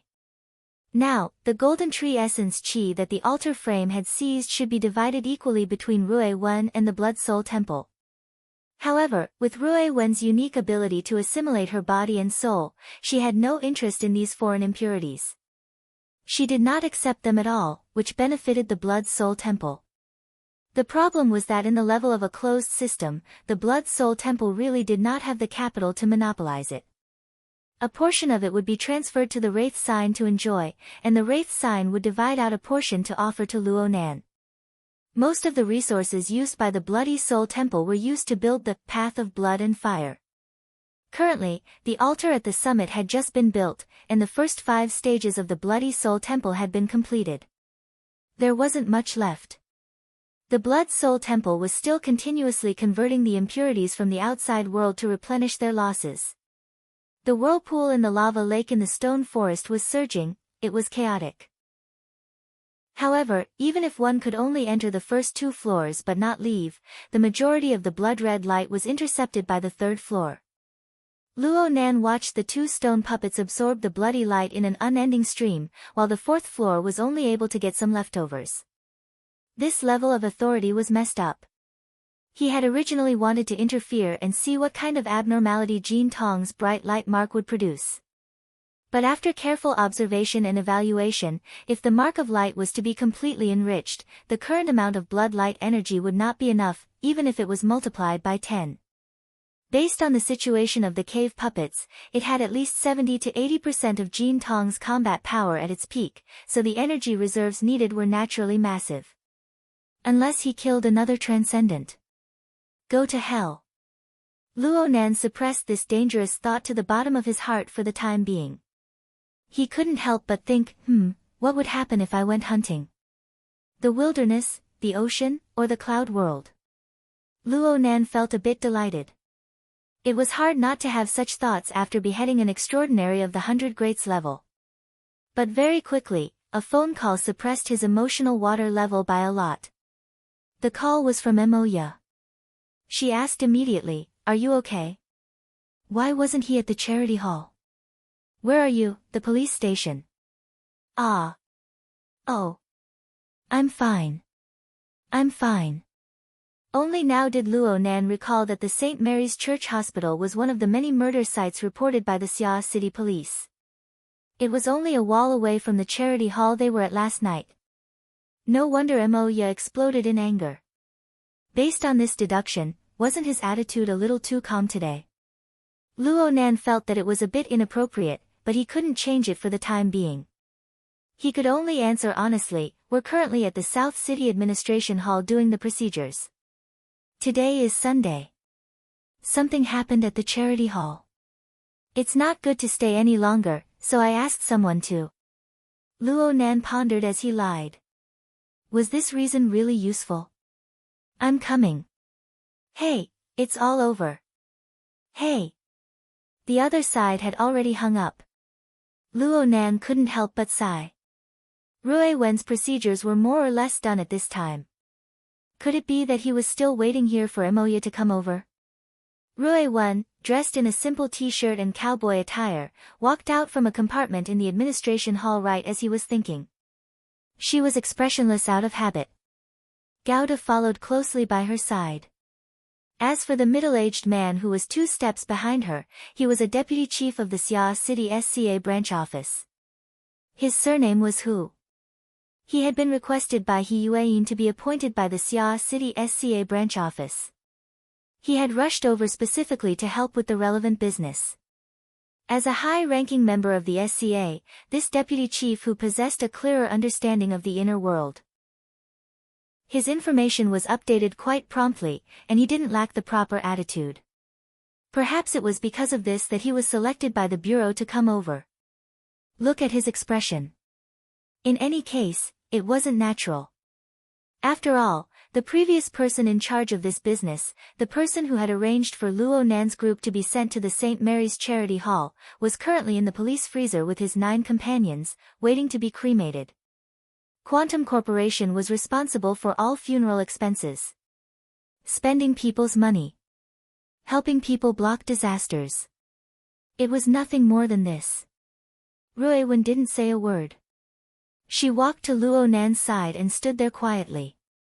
Whether it was the SCA's deputy chief Hu or Qin Yikuan and Gouda, who were responsible for Luo Nan and Rui Wen's safety, none of them discovered that this thin, quiet, stunted girl had disappeared for 3 seconds half an hour ago.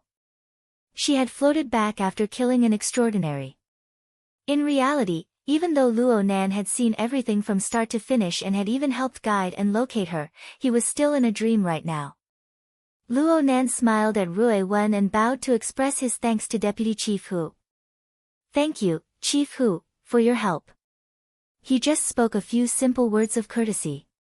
He didn't really understand much else. Luckily, Deputy Chief Hu was quite slick. He chuckled and said, "You're welcome. You're welcome." According to Mr. Luo's request, this child's relationship has been transferred to the Forest Wall District's Lawn Town Welfare Institute. Both sides are fine. Once the procedures are completed, we can handle the adoption procedures. Deputy Chief, who was clearly playing dumb. He did his best to distance himself from the 16 billion or 0.02%. He did his best to control his gaze and not meet Rui Wen's. Luo Nan was well aware of this, but he ignored it. The so-called Lawn Town Welfare Institute was the one overseen by the Dean of Myriad Pagoda. Luo Nan had Rui Wen transfer her relationship there because this was the only place Luo Nan knew of. The Xia City branch didn't have a similar organization, so it was inconvenient to operate. Of course, it was just in name. Luo Nan would still keep Rui Wen by his side in the future. He couldn't let her go to the Welfare Institute. Luo Nan had a very good impression of the Dean of Myriad Pagoda, but this was a terrifying temptation on the level of 16 billion. Using unnecessary tests to measure a person's heart was really a very unnecessary and foolish action. Luo Nan had already notified the Dean of Myriad Pagoda before this. He would soon start the adoption procedures for Rui Wen. It was just that it was impossible for him to do this with his age. He needed to obtain the consent of his aunt and uncle. Mo Ye had left last night in order to get some information. He just didn't know what the results were. Luo Nan's mind wandered a bit as he thought about it. He was destined to be absolutely not a good person to chat with. He easily turned the topic cold. Deputy Chief, whose mood was a bit complicated. He wanted to stay far away from Luo Nan due to his safety instincts, but he also wanted to befriend Luo Nan. Luo Nan pressed his ear while he was in a dilemma. "Excuse me. I need to take a call." Deputy Chief, who hurriedly said, "Just do what you need to do." Luo Nan nodded toward him and connected to the hex ear. Papercut was contacting him through voice. Papercut first asked about Rui Wen's situation in the beginning, and Luo Nan didn't hide anything from him. Papercut was a bit shocked. "You're really going to adopt her? They're putting all the pressure on you." "There's no difference. It's just a matter of time." Luo Nan already had a realization. A huge business deal of 16 billion would make the vast majority of people in the world go crazy. Those greedy people would be like mad dogs, searching for any opportunity to take a bite. Then they would bite down without letting go. Once Luo Nan stood on the stage, even if it was just his silhouette, he would be picked up by them sooner or later. Hiding, concealing, shifting, and the like would no longer have any meaning in the future. He would no longer have any fate with the so-called low profile. Luo Nan chatted for a bit and suddenly felt strange. "Brother Papercut, you're quite well informed. I just finished the procedures over here." Papercut laughed. "I'm with Dean Wan. Are you coming over in a bit?" "Huh? What's up?" Luo Nan really didn't have this plan today. He had already made an appointment with He Yueyin. Once Rui Wen's matters were settled, they would seriously discuss the security upgrade plan for him, Rui Wen, and his family. However, it felt quite strange for Papercut, who had nothing to do with Dean Wan, to appear at the orphanage. Papercut went straight to the point when Luo Nan asked, "It's because of the matter with old Jai. His situation is a bit strange right now. Can you come over and take a look?" "Worker Jai." "That's right. I heard that not long after you left last night, he seemed to have thought of something. He stayed outside in the rain for an entire night, ignoring everyone. It was that kid, Di Weiwu, who called me." Papercut sent Luo Nan a video. Luo Nan skimmed it a few times, but he didn't actually watch it seriously. This was because he could observe things through a more intuitive form. His thoughts stirred, and he followed the outline of the soul cloak. He crossed a distance of nearly 100 kilometers and arrived at the Orchid Town orphanage in the Forest Wall district. At this moment, worker Zhai was not in the orphanage. Instead, he was sitting by the roadside outside. There was a relatively regular stone under his butt, and his body was like a statue as he stared blankly at the freezing rain that was falling from the gaps between the buildings. In front of worker Zhai, the abandoned driveway that ran through the River Wu district, Forest Wall district, and Trigate district was already covered in thin ice. The bandits on the road had also quietened down. Luo Nan frowned as he observed worker Zhai for a moment. His initial judgment was that worker Zhai was in a state that seemed to be calm yet wasn't. It was a bit like an epiphany. The breadth and depth of worker Zhai's processing of information should have increased. Dean Wan and I both feel that old Zhai has entered some sort of state of enlightenment. However, it's hard to say what he's comprehending. This is a matter of the spiritual domain. You're an expert and you've been close to Zhai Yunqing recently. Do you have any guesses? When did I become an expert? Luo Nan shook his head. Actually, he already had a general understanding of what was going on. Moreover, he could solve the problem right now. However, doing this would be too shocking, and it might expose his trump card. I'd better go there. Chapter 5:17. Moya, you must have been racing. Luo Nan looked at the time. Even if the South City District Administrative Hall wasn't that far away from the Santa Maria Charity Hall, it was a bit too exaggerated for him to have arrived so soon after hanging up the phone. I'll be there in a bit. Luo Nan gave Papercut a reply first, then he hung up temporarily. He waved his hand at Moya. As soon as he raised his hand, he regretted it. Speaking of which, from last night until now, he had stirred up a storm in the city and killed so many people that his eyes were bloodshot. He had not considered anything else. Speaking of which, Moya wasn't someone who could be easily dealt with just a random excuse. He seemed to have exposed too many flaws during this period of time. But at this stage, there was no point in confessing anything other than making his family worried. But on the other hand, if the situation did not improve, it would not be a good thing for the family to not be vigilant. At the end of the day, this was a dilemma. It was his impulsive decision to accept Rui Wen's burden, but he was unable to resolve the repercussions. This was the inevitable result. Fortunately, the fruit wasn't ripe yet. There was still room for development. He didn't have much time to think. Moya arrived in a few steps. It must be said that Moya was originally a super clothes rack. After entering the commercial company, her current attire was even more like that of a celebrity. She wore a punk-style motorcycle leather jacket on her body and wore sunglasses. She looked extremely cool and dashing. However, Luo Nan knew very well that the hard-soled boots she was wearing were very painful to kick. This was clearly just an outfit for the convenience of fighting. However, Moya actually let out a sigh of relief after seeing Luo Nan and Rui when both standing in the hall, safe and sound. Perhaps she had been too worried and on edge, so she lost her energy here. Or perhaps she had to pay attention to maintaining a bit of her image in front of Rui Wen. She just took off her sunglasses and used them to nod at Luo Nan. You need to greet me in the future. Otherwise, how would I know if you're the one in the corpse bag that's being carried out? Luo Nan chuckled and gave an irrelevant answer, you came really fast. Of course. The rioters blew up a building just 2 or 3 blocks away from the Hall of Mercy. There's not even a ghost on the streets now. Don't you know? I know, but I had already left by then. It's only 4 blocks away from that building. What else could Luo Nan say? He could only smile. Fortunately, at this time, Rui Wen attracted his attention. Moya took great pity on this silent, thin, and weak child.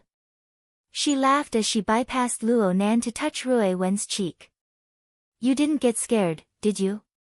It'll be much easier to stay at home in the future. Wow, the little guy's skin is so good. This was not the first time Emoya sighed with emotion. With Rue Wen's special innate talent of body and soul merging, her entire body was pure and translucent, almost inhuman. It wouldn't be an exaggeration to say that she was spotless, and that her skin was like jade. Even with a magnifying glass, one wouldn't be able to find any flaws. It was useless for Emoya to be envious of him. Luo Nan was still worried. If Rue Wen wasn't used to Emoya's intimate actions and disappeared into thin air in a flash, that would be quite awkward. Fortunately, Rue Wen was very calm, and could even be said to be very obedient. She allowed Emoya to fiddle with her, but her eyes were always fixed on this woman who was a head taller than her. It seemed that she was observing her, and perhaps even a little curious. This is a good start. In the end, Emoya was still a semi-professional who raised a younger brother at home. She wasn't blindly unrestrained and passionate.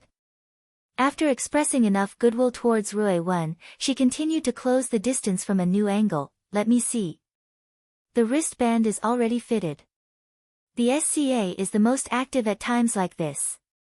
Have you added me as a friend yet? Come. I'll be the first. Perhaps it was because she was stained with the blood of the Luo family, but Emoya was quite accomplished when it came to acting as if no one else was present. Deputy Bureau Chief, who was a bit embarrassed, to the side. He subconsciously coughed. He was a bit confused about the relationship between Luo Nan and Emoya. At first, he thought that they were ability users, or friends, or lovers, but then he felt that it wasn't the case. They were most likely brother and sister. Huh? Why do I feel that it's a bit weird? Deputy Bureau Chief, who faintly felt that he had grasped something, but he couldn't make it clear for a time. Right when he was in a daze, he heard Emoya introduce her communicator number to Rue Wen. Oh, this is my name. Emoya. If you want to chat with me, just tap on it. Voice control is fine too. Emoya. Deputy Bureau Chief, who was still under a lot of pressure. His mind was a bit absent-minded. He subconsciously said this name. Emoya turned her head in a daze. You are. Huh? Who? Ah, Uncle Who. Emoya never thought that she would bump into someone she knew here. Moreover, this person's identity was quite sensitive. She was also stunned for a moment. Fortunately, she reacted quickly. She recalled the surname of this middle-aged man and greeted him. She felt that she was a generation lower than him. She had no choice. This deputy bureau chief, who was in the same Xia City SCA branch as her father. Even though they weren't under the same command, they were still on the same level. She had met him a few times during the internal family parties of the branch. She had even been half-truthfully mentioned as a partner. Oh my, it seemed that her mouth had been slapped just now. Emoya pondered in her mind, but her face had a brilliant smile. Uncle Who, why are you here? Aren't you resting today? Hee hee. Hee hee. Deputy Bureau Chief, who only knew how to laugh dryly for a time. His mind was a bit muddled in that instant. He looked at Emoya, then he looked at Luo Nan. Finally, through a certain nerve in his brain, he connected the two domains that didn't belong to each other. He connected the two siblings before him together. Bullshit authority of the inner world. Within a second, Deputy Bureau Chief, who had cordially greeted the 18 generations of the ancestors of a certain big shot in the system who had decided to isolate the authority information system of the secular world and the inner world. He had severed the mapping relationship. He had also given an important explanation on the family relationships of this big shot. Did the PR company of the inner world cheat on your wife? Otherwise, why would they come up with such an idea that would even clog up the Photoshop? In this moment, Deputy Bureau Chief, who recalled the flying shuttle that crashed near the SCA office building this morning. Extending his line of thought a bit further, he suddenly had a reasonable explanation for the 4 unidentified deaths in the machine-operated cafeteria of the Bible Corporation, the wife of a certain high-ranking employee of their branch. Of course, he would never forget that the entire leadership had worked overtime and been on standby since last night. They had quickly pulled out a long death list. What was even more bullshit was that they couldn't do anything under the influence of powerful figures in the military and government. Deputy Bureau Chief, whose originally pale face faded even more. He noticed that Imoya's gaze had already turned a bit doubtful. And the expression of that damned ancestor next to her was a bit unkind. What the hell was this? Ah! Deputy Bureau Chief, who used his decades of ruthless work experience to instantly deduce the most likely relationship state between this pair of siblings and their family. Then a smile blossomed on his face. Oh. It really is you, Imoya. You're a big star now. Then this is the one from the Hai Hang family. He was a bit at a loss for words for a time. Luckily, he quickly pulled back his mask and turned his gaze to Luo Nan. He continued to chuckle. So it's the child of the Hai Hang family. I remember that you're my nephew, right? We've met before, but you were too young back then. You were also very shy. I didn't recognize you at all today. If I had known about this relationship earlier, I wouldn't have needed Mr. Gao to introduce me. You could have just told Hai Hang to let me know. Luo Nan blinked and put on a smile. I'm sorry, Uncle Hu. I'm sorry about what happened just now. I was young back then, so I didn't remember it clearly. I didn't dare greet you. The two began to chuckle together. The atmosphere was quite harmonious. However, Imoya's gaze cut back and forth between the two's faces a few times. Her meaning was very clear. Are you King kidding me? It must be said that Deputy Chief, who was a veteran actor, this bit of improvisation shouldn't have been a problem for him. However, his condition today really wasn't that great. His performance was a bit stiff. As for Luo Nan, there was no need to even mention him. Deputy Chief, who also knew that saying too much would only lead to more mistakes. He puffed out his belly and laughed. The matter has been settled. We've gotten to know each other again. Originally, I should be treating you guys to a meal as an elder. Oh, the timing isn't right. I still have some things to do over there. I'll find some time later. Having said this, he braced himself and revealed a smile towards the legendary 2000s of a girl. This little fellow is quite clever. Your family has gained another piece of good fortune. Hold on. If I say these words, won't someone think that I'm mocking him? Deputy Chief, who felt that he already didn't know how to speak. Luckily, Imoya had a certain standard when it came to the ways of the world. She immediately smiled and bowed. This is all thanks to your help, Uncle Hu. My family will definitely hold a feast to thank you later. Please do come. Okay. He. Deputy Chief, who made up his mind. He was going to leave Xia City right now. He was going to book a plane ticket immediately. It didn't matter where he was going. Even in a state of emergency, a leader should theoretically be on duty 24 hours a day. But wouldn't it be fine if he gave up his year-end bonus this year? Imoya watched Deputy Chief, who walk out of the administrative hall in a hurry. She gazed at Luo Nan, then her gaze swept over Qin Yikuan and Gauda. She suddenly smiled. Excellent. As the saying goes, a scholar who has been away for 3 days must be looked at in a new light. My boy, your current social circle is quite spectacular. Go back and tell Mom. She'll definitely be very happy. The corner of Luo Nan's eye twitched. I'm in high school after all. Imoya lowered her voice a bit. Really? You've put down your previous work? You don't have any problems with your funds, right? Luo Nan was stupefied when faced with the biggest benefactor of his life.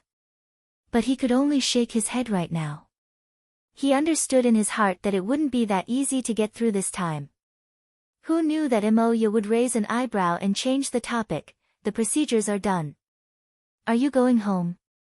I'm going to take Rui Wen to the orphanage to perfect the procedures. Do you want to come with me? Luo Nan took the initiative to invite her, but Imoya unexpectedly refused. She put on her sunglasses and shook her head. I have a schedule tonight. I should go meet up. You guys just pay attention to your safety. No problem. The group of people walked out of the administrative hall like this.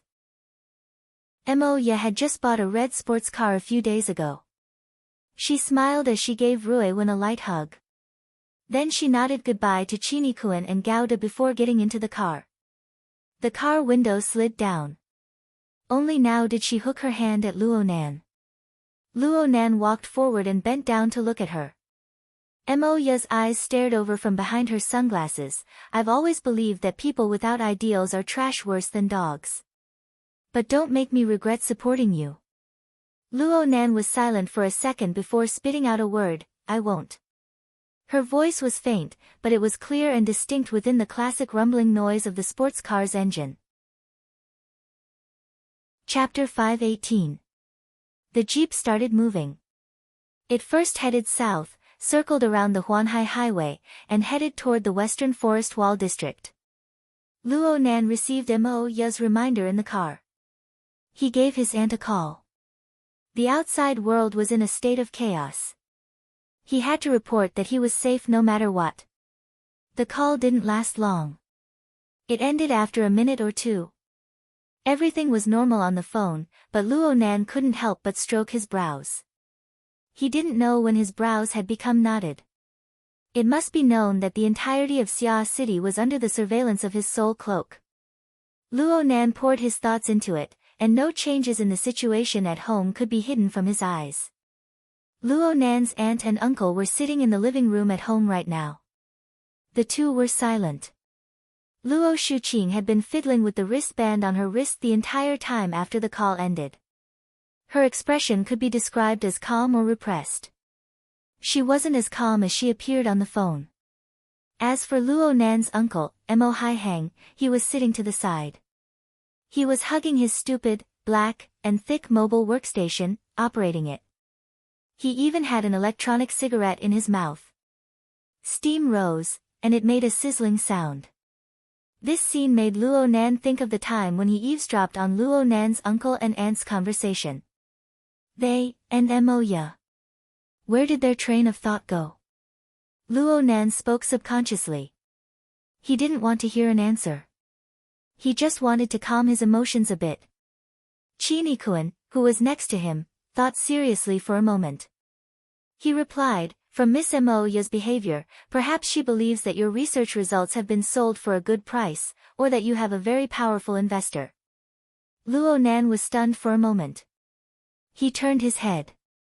Chinikuan spoke softly, the research of supernatural powers has made quite a bit of progress in recent years. It also represents a certain trend. Therefore, there has always been a lot of active capital in the outer circles of the inner world. They will always set their eyes on some projects with potential. They will use all kinds of methods to invest in relationships in an attempt to get a share of the pie. Of course, once capital is injected, whether ability users or capital is the leader will depend on the specific situation and analysis. Luonan went, oh. Chinikuan's words reminded him of something similar. Octopus and Crag Burst had told him about this before. Octopus had yet to finalize his latest thesis, but a pharmaceutical company had already come knocking on his door. They wished to jointly develop relevant targeted drugs. It was said that the VAM agreement was quite considerable.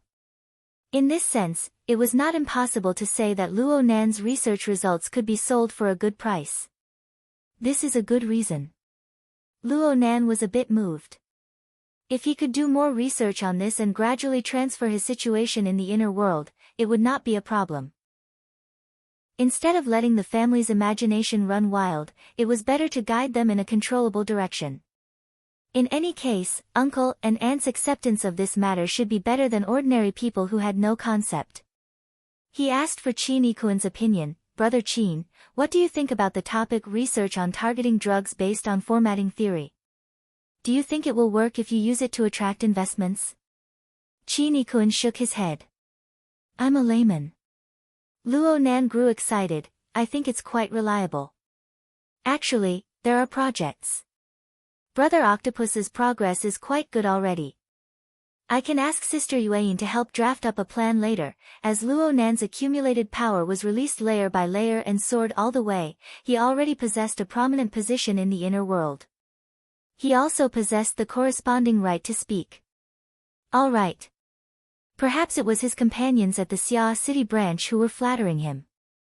But Luo Nan felt that the matter of pushing out a genuine formatting theory and giving his grandfather a proper name could be put on the agenda in the near future. Formatting theory itself had all sorts of problems. He Yuan had warned that formatting theory deviated greatly from the mainstream research direction of the world. But Luo Nan, a living example, would attract a portion of people to join in the research of formatting theory and form new results. It must be known that Luo Nan would certainly be one of the most eye-catching focal points of the inner world for some time in the future, unless he was cleanly eliminated by someone. Brother Octopus was a successful example. Luo Nan hoped that hundreds and thousands of such examples would appear. In that case, his grandfather, Luo Nan's suddenly excited mood stopped for a moment. He couldn't help but think of the hospital's diagnosis of his grandfather's condition. He subconsciously used his soul cloak to roughly observe his grandfather's current situation.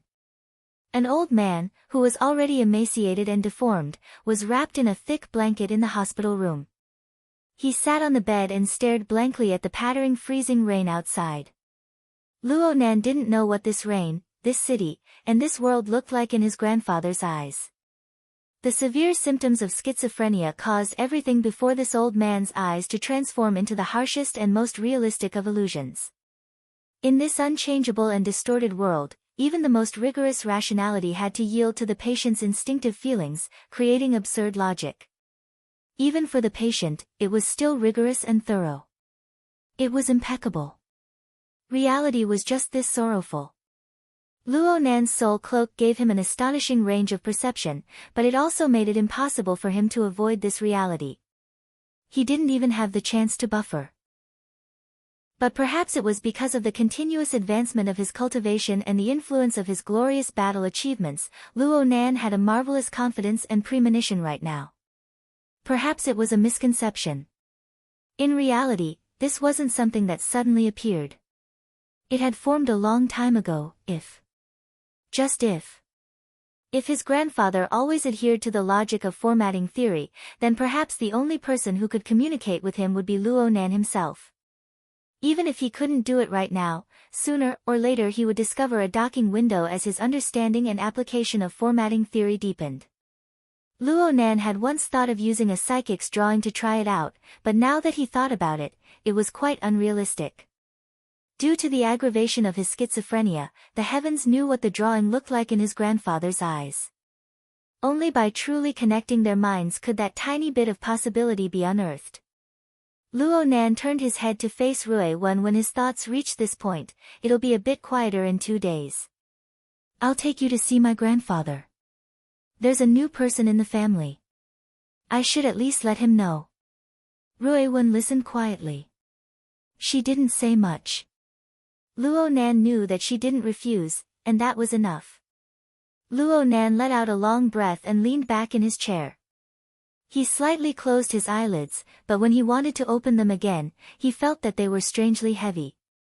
A deep black tide surged over in an instant, nearly engulfing him. He did his best to open his eyes twice, but he actually couldn't open them. He nearly wanted to fall asleep. But he was suddenly startled in his daze. He suddenly exerted strength and broke out in a layer of cold sweat. Only then did his drowsiness disappear a bit. Mr. Luo.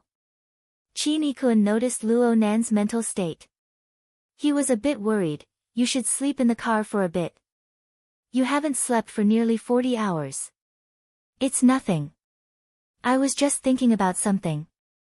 Luo Nan told a completely unconvincing lie and said, open the car windows. Let some air in. This didn't quite meet the security requirements, but God, who sat in the driver's seat, still did as he was told. As the car windows were lowered, the air currents brought about by the high-speed travel, along with the freezing rain and cold air, surged in. This caused Luo Nan's mind to shake, and quite a bit of his drowsiness disappeared. However, he understood very well that this was a temporary phenomenon. Not sleeping for 40 hours wasn't a reason for him to be sleepy. With his current level of cultivation and attainments, not sleeping for 4 days was no big deal. However, the current situation was different in the end. The root of everything was still the soul cloak that he had unfurled with all his strength. From Luo Nan's perspective, as long as the large production line of his closed system operated endlessly, the area covered by the soul cloak could endlessly expand outwards. The area covered by the soul cloak had already been pushed out nearly 600 kilometers, not counting the area on land. Moreover, it showed no signs of stopping. It was because of this that Luo Nan was able to accurately lock onto Jin Tong's position within the boundless ocean. He set up an ambush and killed this heavily injured extraordinary in the shortest amount of time possible. But the matter of expanding the range was the natural result of his closed system and his special interference method. It was just like stuffing things into a hard drive. The framework was there. It was a matter of course. Anyone could do it. However, to sort out a logic that ran through everything from beginning to end within a hard drive that was crammed full of information, and to perform efficient calculations in a timely manner, the difficulty had risen by more than a single level.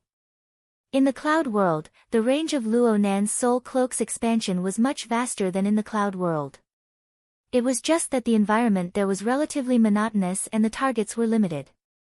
There was no need for any calculations at all. But in Xia City, he needed to sort out and quickly process all sorts of information within this vast region. This included, but was not limited to, 20 transportation layers, 24 administrative districts, several dozen professional employment organizations, over 100 dangerous targets from the inner world, and countless dangerous nodes and locations. After all, no one knew when or how a fatal crisis would befall him or any of his loved ones. Luo Nan undoubtedly felt guilty for creating such a situation. This was no longer just a problem of energy and ability. It also included straightforward pressure and suppression. Luo Nan thought about the matters of his loved ones in his mind. A considerable portion of them were precisely the deformed embodiment of this pressure. Right now, the pressure was as great as a mountain, and the exhaustion of his mental strength was severe. But he needed to maintain a calm demeanor in front of others, especially Rui Wen. Otherwise, how could he display the responsibility he should have?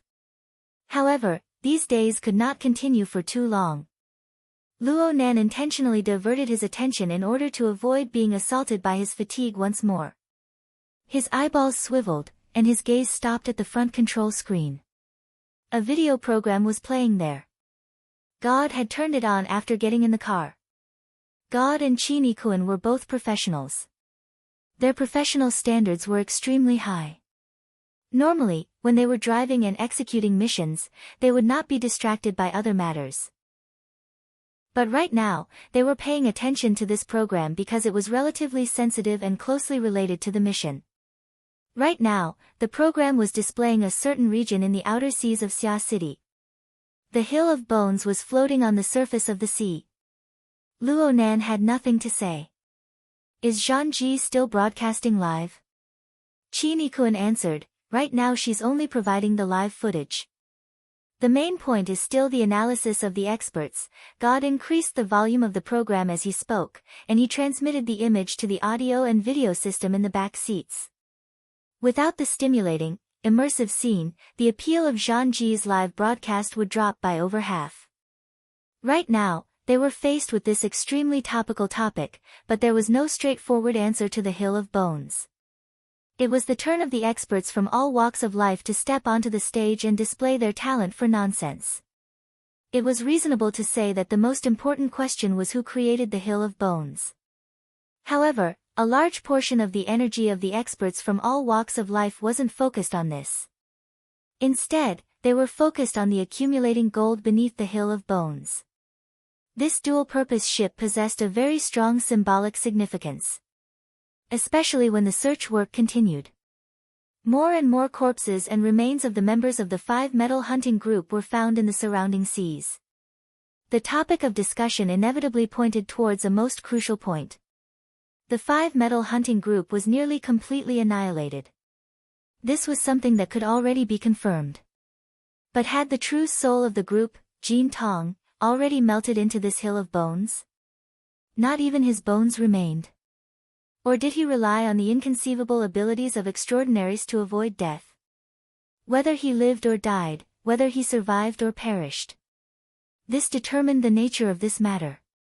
Aside from this, even if the number of people who died was multiplied by 10, it still wouldn't have any decisive significance. And for the Xia City branch, the focus of their attention was different. Qi Nikuan spoke in a low voice, looking at the intelligence from the various airlines and various internal transportation points. I'm afraid that there will be a large number of people entering the country in the next few days. The intimidation generated by this live broadcast is lower than we expected. If Her Majesty Empress Wu could. Sigh. Qi Nikuan felt that it was useless to say anything more when he spoke to this point. He shook his head and shut his mouth. However, Luonan already understood what Qi Nikuan meant. He shook his head as well, but the meaning behind Qi Nikuan's words was quite different. 16 billion. 2 out of 1,000. The vast majority of people will be tempted. But the ones who are tempted and have the power to act will always be a small portion. Qi Nikuan found Luonan's words strange. The problem is that since these people have the power to act, they won't easily let go. If we can't stop this momentum, then it can only prove that we haven't killed enough of these fellows with the power to act. Qi Nikuan was speechless. Luonan's eyelids trembled slightly. He was still restrained by his drowsiness. His voice was a bit indistinct. A few days ago, I participated in Charlie and Tian Lai's funerals. I thought through a problem. Since we are all part of a large network of social relationships, a certain lack will cause discomfort. People will habitually make an issue out of this network. Those people treat me like this. And if I want to counterattack, killing a few people will affect many more people. I will be exhausted from running for my life in the future. Brother Qin, don't you think this makes sense? Qi Nikuan was unable to respond.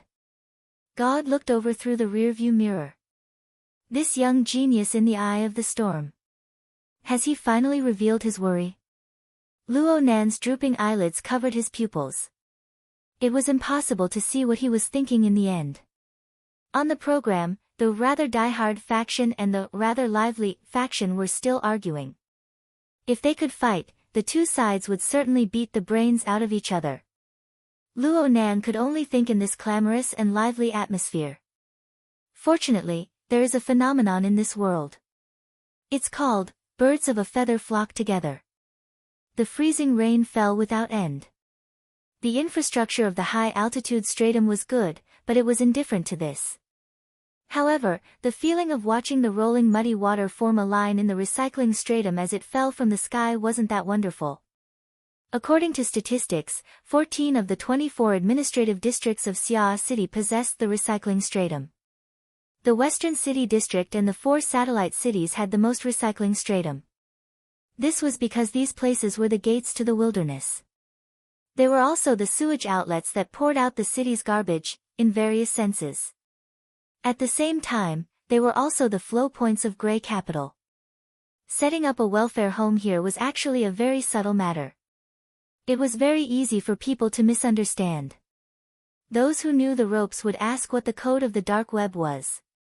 Those who were impatient would directly inquire about the price. But then again, even in the well-ordered South City district where the recycling stratum didn't exist, who knew how many crimes were hidden within the Santa Maria Charity Hall? From this aspect, Principal Juan Pagoda overseeing the Lon Town Welfare Home had at least established a pure land. Luonan got off the car by the roadside outside the welfare home. Dean Juan, Papercut, and the kid Di Weiwu were waiting at the entrance. Beside them was Worker Zhai, who was sitting upright and watching the rain. Worker Zhai's situation hadn't changed at all compared to what he had observed through the soul cloak. He was watching the rain, but he wasn't foolishly trying to see the rain as a flower.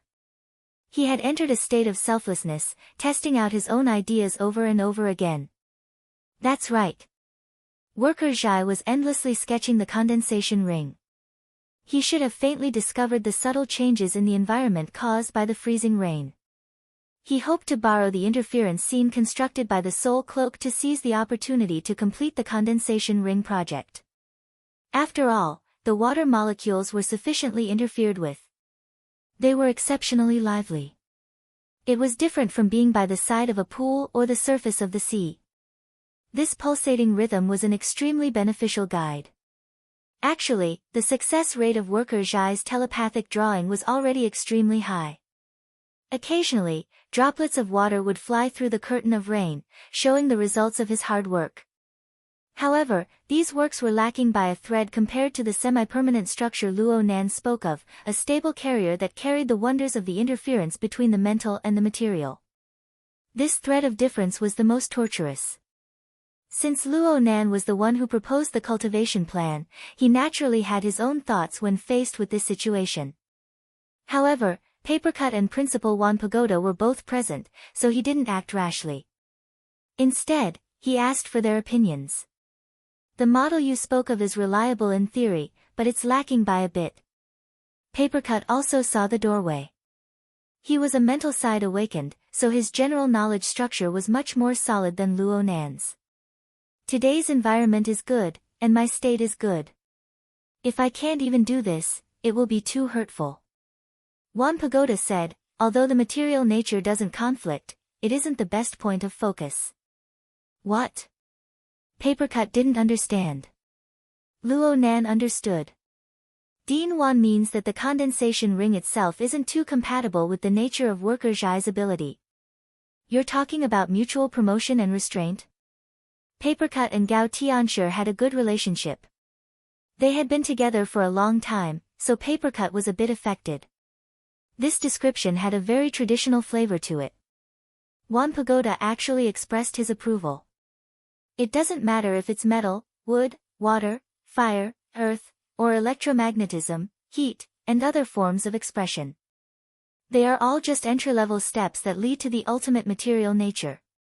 However, everyone's temperament is different, and their sensitivity is different. Their directions should be different as well. Old Zhai's ability is electron affinity. Could it be that he needs the condensation ring? Papercut cracked a joke that wasn't really a joke. Her Majesty Empress Wu probably doesn't have any in stock. Actually, everyone understood that controlling water molecules and controlling electrons was not something that someone at worker Zhai's level could reach. When all was said and done, this ring and that ring were just handrails. They needed a relatively stable support in the material world, allowing the illusory soul strength to function and multiply. Hearing their discussion, Di Weiwu, who had been listening to the heavenly book all this time, suddenly sighed with emotion. The mental side is so troublesome. I'll just read scriptures with the dean. Hey, Rui Wen. What's your ability? That's right. This little mischievous fellow was sighing with emotion because he wanted to strike up a conversation with Rui Wen. He wanted to probe her background. A new person had entered the orphanage without rhyme or reason. She was older than them by a head, and she was a backdoor entrant. He couldn't help but be curious. Unfortunately, Rui Wen remained silent. She just stood quietly by Luo Nan's side. Luo Nan wasn't interested in children's tricks. He observed worker Zhai's work from a close distance during the course of their conversation. He came to a preliminary conclusion. Worker Zhai's work was much more meticulous than his when it came to the condensation ring. The overall structure outlined by worker Zhai's soul strength manifested the rigor and precision of engineering drawings. Luo Nan could see that worker Zhai's outline seemed to divide the condensation ring structure into many fulcrums and boundaries. Worker Zhai broke it down into blocks and steps that could be pieced together. Luo Nan was enlightened as he watched for a long time. He gained a deeper understanding of the subtle details of the interference between the mental and the material. This method was undoubtedly the most labor-saving and optimal solution. But behind the precision was an unsustainable predicament. Luo Nan would probably never be able to experience this sort of feeling. Luo Nan admired worker Zhai's meticulousness, but the situation was different now. It would be too much of a waste of an opportunity. He thought for a moment and silently stepped forward.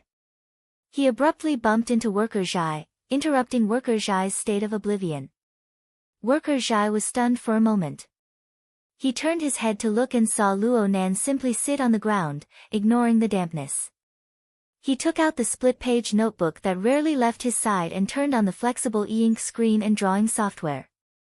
Rays of light shot out and diffused outwards, reaching the boundaries of the notebook. Luo Nan chose the rarely used three-dimensional drawing mode. He didn't hesitate at all. He simply put his pen to paper in the work area. The structure of the condensation ring was like a smooth donut. The center was empty, and the overall rules weren't complicated. However, this sort of three-dimensional curved structure was extremely difficult to draw by hand, compared to forming it with one's thoughts. Smooth lines required considerable professional skill. Luo Nan and Worker Zhai both had this. Worker Zhai could see that Luo Nan's composition, lines, and so on were beautiful, but they weren't particularly precise. They were more like freehand strokes. It was undeniable that this method was exceptionally smooth. Soon, the projection area was filled with over a dozen similar structures. Luo Nan even turned on the animation effects, causing these donuts to flip back and forth. Then Luo Nan crooked his finger at Di Weiwu. "Come, Weiwu. I'll show you a magic trick." "Huh? Blow on these donuts. There'll be a surprise." "Are you trying to coax a child? If you don't come, I'll have your sister Ruiwen blow." "Tch. Ah, sister." Di Weiwu was shocked. This was a situation he never imagined. He instinctively looked at Ruiwen's chest. Luo Nan flicked a raindrop with his finger, and it hit Di Weiwu on the forehead. "Are you going to blow or not?"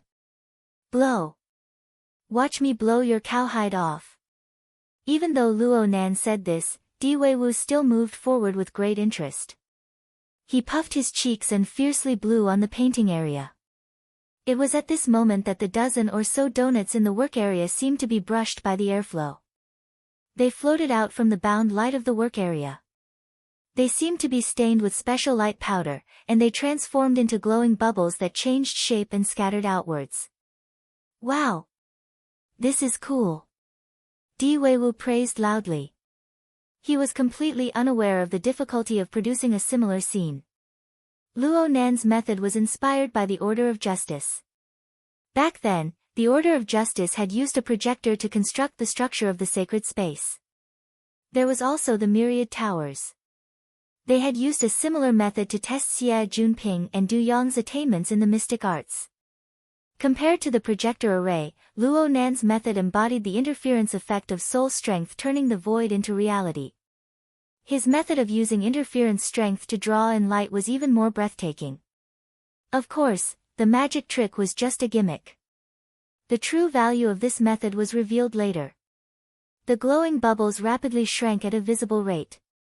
A small portion of them collapsed due to structural instability, but most of them shrunk to the point where it was hard to see with the naked eye.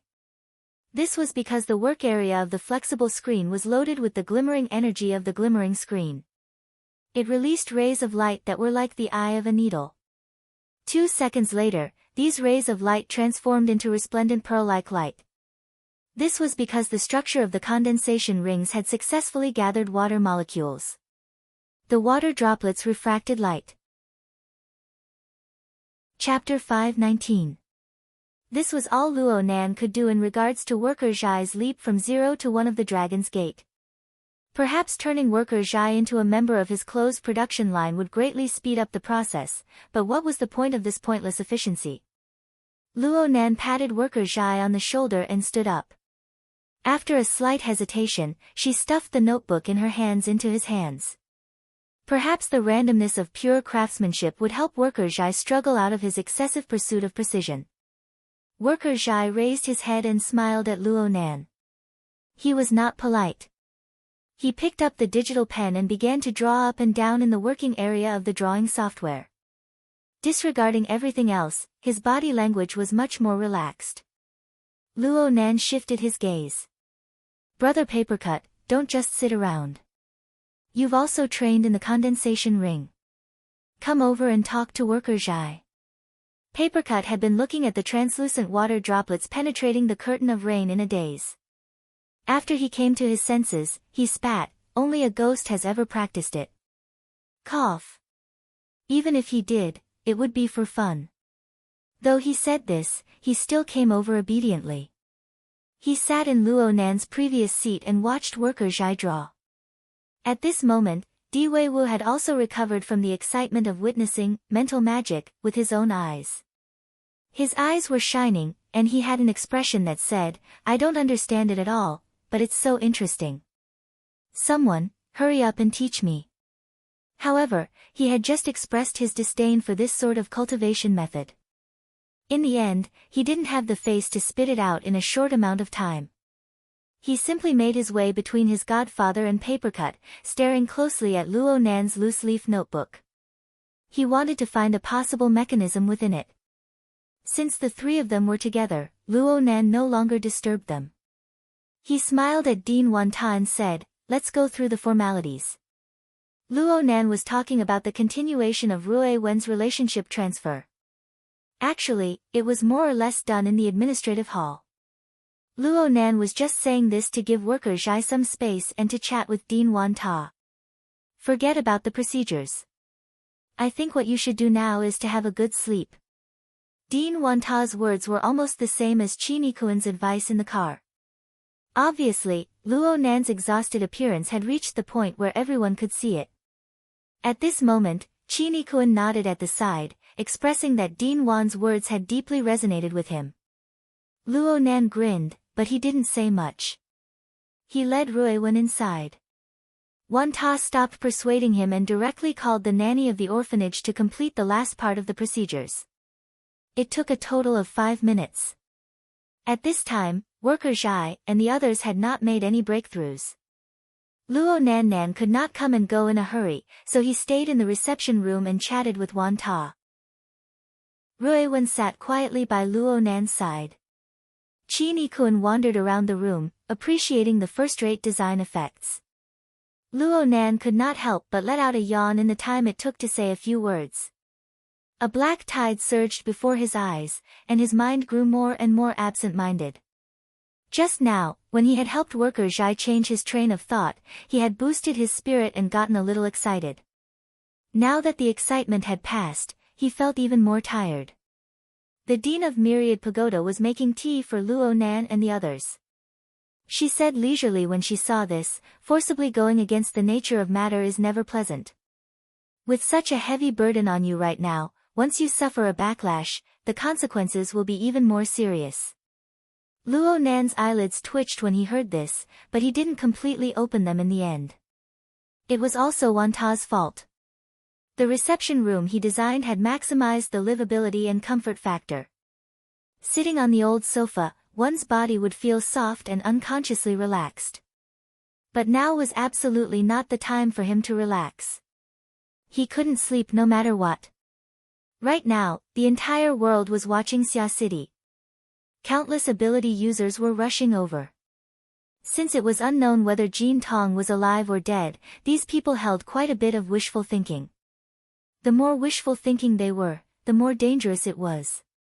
Luo Nan knew that he was walking on a tightrope, but he believed that his limit was far from being reached. Wait a bit more. Wait a bit more. Wait until a sufficient number of people came in, and they entered this large net woven by the freezing rain. The hexier vibrated slightly, and Luo Nan's telepathy swept over. He was dazed for a moment before he confirmed the relevant information. It was the OK hand signal sent by the octopus. Luo Nan responded, "Thanks. I'll go get it from you in a bit. Don't forget that this is Shangding." This short sentence displayed the grief and indignation of the researchers who had been forcibly transferred. Luo Nan laughed for a moment. Only then did he hear Wanta's voice enter his ears.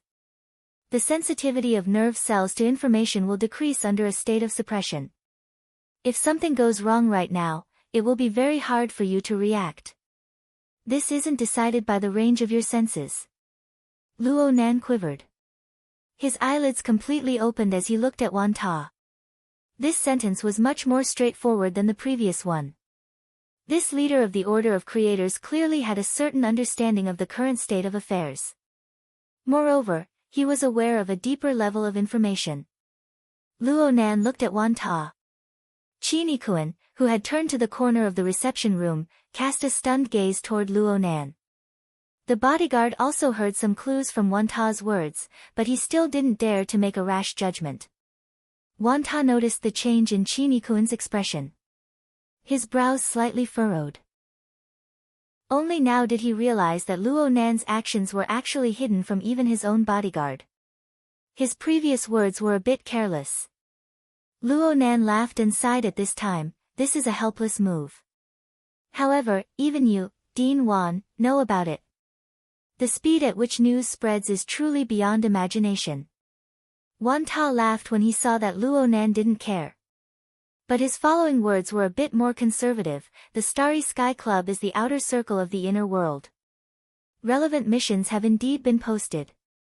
Especially this morning.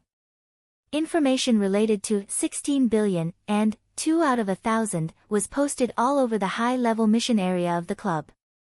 However, the Xia City branch should have already exerted pressure. They have already been cleaned up. Ruiwen raised her eyes from beside Luo Nan when he mentioned the words 2 out of 1,000. Her gaze streaked across Wanta's face. It was like an incorporeal strike that tore apart the light in the room. Then everything returned to normal. Wanta was a bit startled. Luo Nan followed up with a topic, only on the surface, right? Yes, that's right. There should still be people on the internal dark network. People have sent out employment invitations to religious people like me. Wanta was magnanimous. He only treated this information as a topic of conversation. It could also be considered a reminder. Luo Nan actually already had a relevant concept. He Yueyin had always been sending him relevant information, allowing him to have an intuitive understanding of the situation. Compared to this, he still wanted to discuss a more realistic problem with Wanta. It's inevitable that people will be restless. However, Dean Wan. Is it really that easy to see through matters related to coverage? That's not true. Wanta was a researcher and preacher. He didn't have much interest in secular matters. Seeing that Luo Nan didn't mind, Wanta took the initiative to bring up relevant matters. Wanta turned to this domain. Pure interference on the microscopic level doesn't have much of an effect. Others might not be able to detect it. It's just that evil thoughts and killing intent are too much. This sort of negative emotion is like dust pollution. Oh, I'm sorry. It's just a general idea. I understand. Luo Nan nodded toward Wanta. They were talking about the condensation ring as the core of the soul cloak, which was the interference scene. It was also the substantial background of the freezing rain in Xia City. Luo Nan paid abnormal attention to the concealment of the soul cloak. This was because it involved not only his plans in Xia City, but also his goals in the cloud world. From last night until now, everything about this toy was good. The only thing lacking was its concealment. This made Luo Nan a bit worried. After all, he had used the soul cloak to monitor Gong Qi for a long time in the cloud world. If the concealment was unreliable, then a considerable portion of the information he received over the past few days would be wrong. Luo Nan no longer cared about Chinikuin's thoughts. He followed Wanta's words and made some adjustments. Then he asked, "What about now?" Wanta shook his head. "Since I already know, there's no reason to overlook it. You and I may be in the lawful camp, but the orders we rely on are different. It's hard to avoid conflicting senses. As for the source, if you hadn't come personally, it would have been hard for me to lock onto it. This doesn't seem like your true core order. The binding force it gives off isn't that strong." "Yes. I mostly use it to sense and gather information." Luo Nan was a bit disappointed with the concealment of the soul cloak, but he had no other choice. He could only pay attention to it in the future. Then he sighed with emotion. It's convenient to use, but the pressure is a bit great. Luo Nan remembered what Peony had said to him during the incident at the municipal plaza. It was an enormous challenge for any psychic ability user to gather information from several 100,000 people at once. A bad move might even result in a backlash. Back then, Luo Nan used his unique clairvoyance mode to greatly reduce the relevant information. He extracted the essentials of the information and resolved this problem. The range of Luo Nan's mental senses, supported by the soul cloak, no longer covered the municipal plaza. It covered the vast expanse of Xia City and its surrounding regions. This was an enormous plate of information spanning nearly 100,000 square kilometers and over 200 million people. Even with the simplification and filtering effects of the life sketches, the enormous amount of information far exceeded the limits of what Luo Nan could handle. An unending supply of soul strength did not mean that there was no limit to the heart's strength.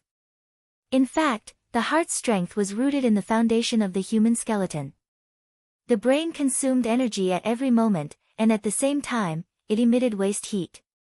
There was an upper limit to the operating speed of this low-end version of the biological computer.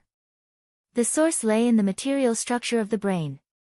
Even though Luo Nan's physical fitness was incomparable to the past, far exceeding that of an ordinary person, it was impossible for him to cover all aspects when faced with such an enormous flood of information. Right now, he could only abandon the vast majority of the information flow inside. He could only place the danger and stimulation range at the ability user level. At the same time, he set up a sentry post around his family members. This sort of defensive measure was enough to guard against enemies like Jin Tong and the 5 Metal Hunting Group, who were accustomed to using extraordinary powers. However, He Yuan also gave him a warning. As the information spread, the various powers of capital would come up with more tricks. Perhaps they were far from having the direct destructive power of Jin Tong, but from a practical perspective, the methods of capital were more varied, more secretive, and more impossible to guard against. Luo Nan deeply believed in this, but the more this was so, the more it was impossible for him to abandon the structure of the soul cloak. He had thought of many ideas. He had already applied to President Ouyang to increase the privileges of the computing space, transferring a portion of the pressure to the supercomputer resources of the branch. However, this sort of method required a layer of transformation. It was only suitable for analysis and prediction. It was impossible to react in time when serious unexpected situations truly occurred. Only Luo Nan himself truly understood the pressure he bore from last night until now. Other people were like Qi Nikuan, completely unaware of it, or they saw it as a matter of course. Her Majesty Empress Wu was a bit like this. It was rare for Wan Ta to be able to see his abilities and understand his difficulties. Luo Nan couldn't help but speak a few words to relieve the pressure. The results were pretty good. The previous wave of drowsiness had passed. Chatting with Wan Ta probably caused him to be distracted, allowing his suppressed cerebral cortex to get some rest. Nothing unexpected happened during this time. Did I use too much strength? Luo Nan was reflecting on himself. The problem was that even though he knew the flaws of this method, he had no other choice in order to ensure that nothing went wrong. Luo Nan sighed from the bottom of his heart and smiled at Wan Ta. Dean, you said that you would teach me the art of creation. Of course, he didn't want to learn it right now. He just wanted to start a new topic. However, Wan Ta's answer was unexpected. Right now, what you need isn't the art of creation. Wan Ta was silent for a full 5 seconds when he spoke to this point. Then he spoke softly. Are you interested in overall planning? Overall planning? Luo Nan subconsciously sat up straight. Though it wasn't a proper noun, its meaning was very clear when placed in the context of Wan Ta. This wasn't the first time he heard of it. Wan Ta was a bit surprised to see Luo Nan's reaction. You know about it? Oh, Junping told you about it? There's also Wei Wu. Whether it was Xie Junping or Di Wei Wu, both of them boasted about this ability to the point of being godly. Multitasking, all-seeing. It was as if learning this would allow one's IQ to easily break the charts. Speaking of which, if there was a drug that could increase one's IQ, no, it could increase one's information processing ability, placed before Luo Nan's eyes, he would definitely swallow it in one gulp no matter what side effects it had. Therefore, Luo Nan's heart palpitated with excitement even though Wan Ta was just talking about it. But soon, he straightened out his attitude. After all, Xia Junping had said that if he wanted to reach the level of overall planning, he would need to go through 5 or 6 stages and spend 3 to 5 years of time. Even if the method was impressive, the threshold of time was there. It was useless if he couldn't cross it. Luo Nan laughed. My math grades are only average. He still held the attitude of chatting, but Wan Ta appeared very serious. Though overall planning is essentially an algorithm, we don't need to use mathematical logic to explain it. If there is a certain language or code, then it should be a signal from the brain itself. Really? Luo Nan blinked his eyes. Wan Ta really did turn serious. He gazed at Luo Nan. For the vast majority of people, learning this kind of code is like having an unreal dream. Because our consciousness has no way of sensing brain activity, we can only use logic, including experiments on our own bodies, to verify it one by one. But you are different. At least I believe you are. Are you referring to introspection? Is this a prerequisite? Luo Nan guessed. Wan Ta shook his head. You need to have the precision to touch the nervous system. This requirement is a bit high, but Luo Nan was completely capable of this. As a psychic ability user who was proficient in internal refinement, introspection wasn't difficult for him. And his many years of experience in drug modification had given him an extremely high sensitivity towards his own nervous system. He also possessed the corresponding understanding. And at this time, Luo Nan finally discovered that Wan Ta was undoubtedly communicating with him. It could be said that he was teaching a few things. The tea on the short table to the side was already cold, but no one remembered to change it.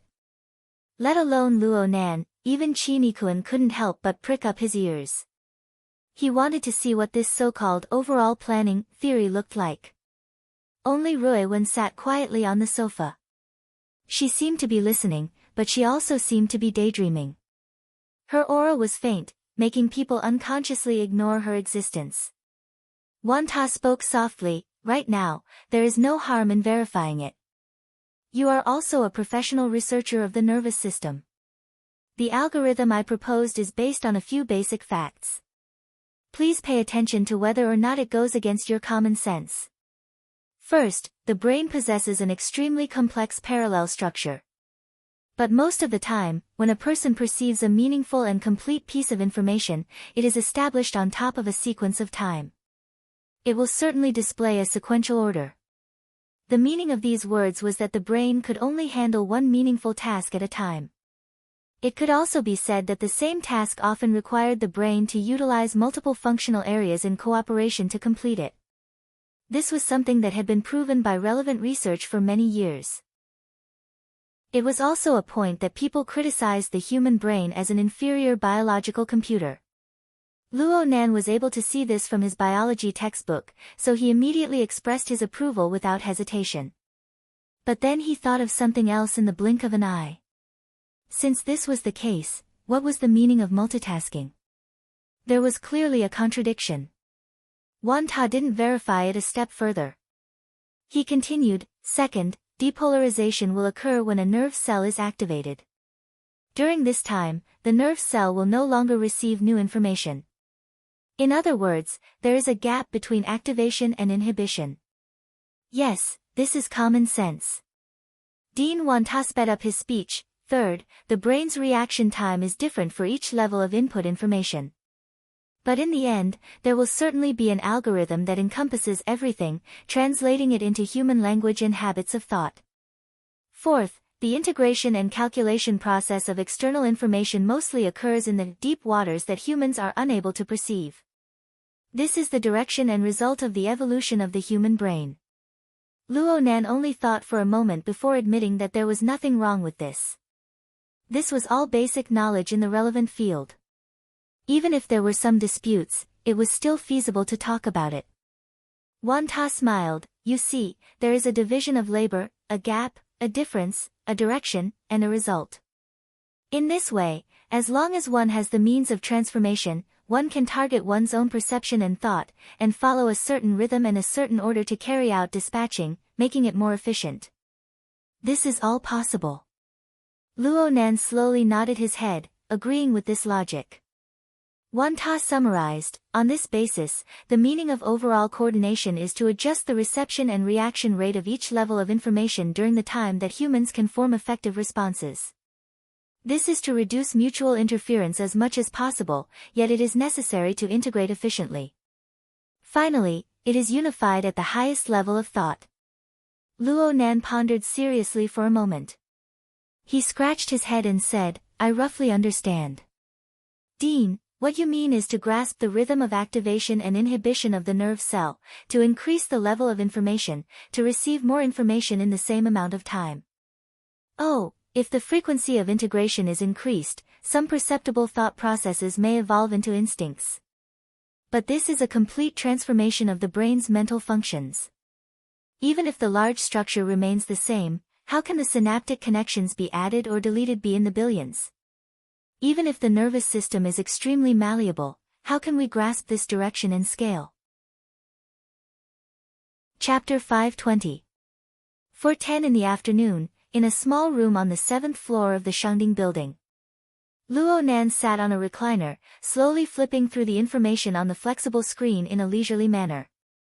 However, a sharp needle tube was connected to his wrist.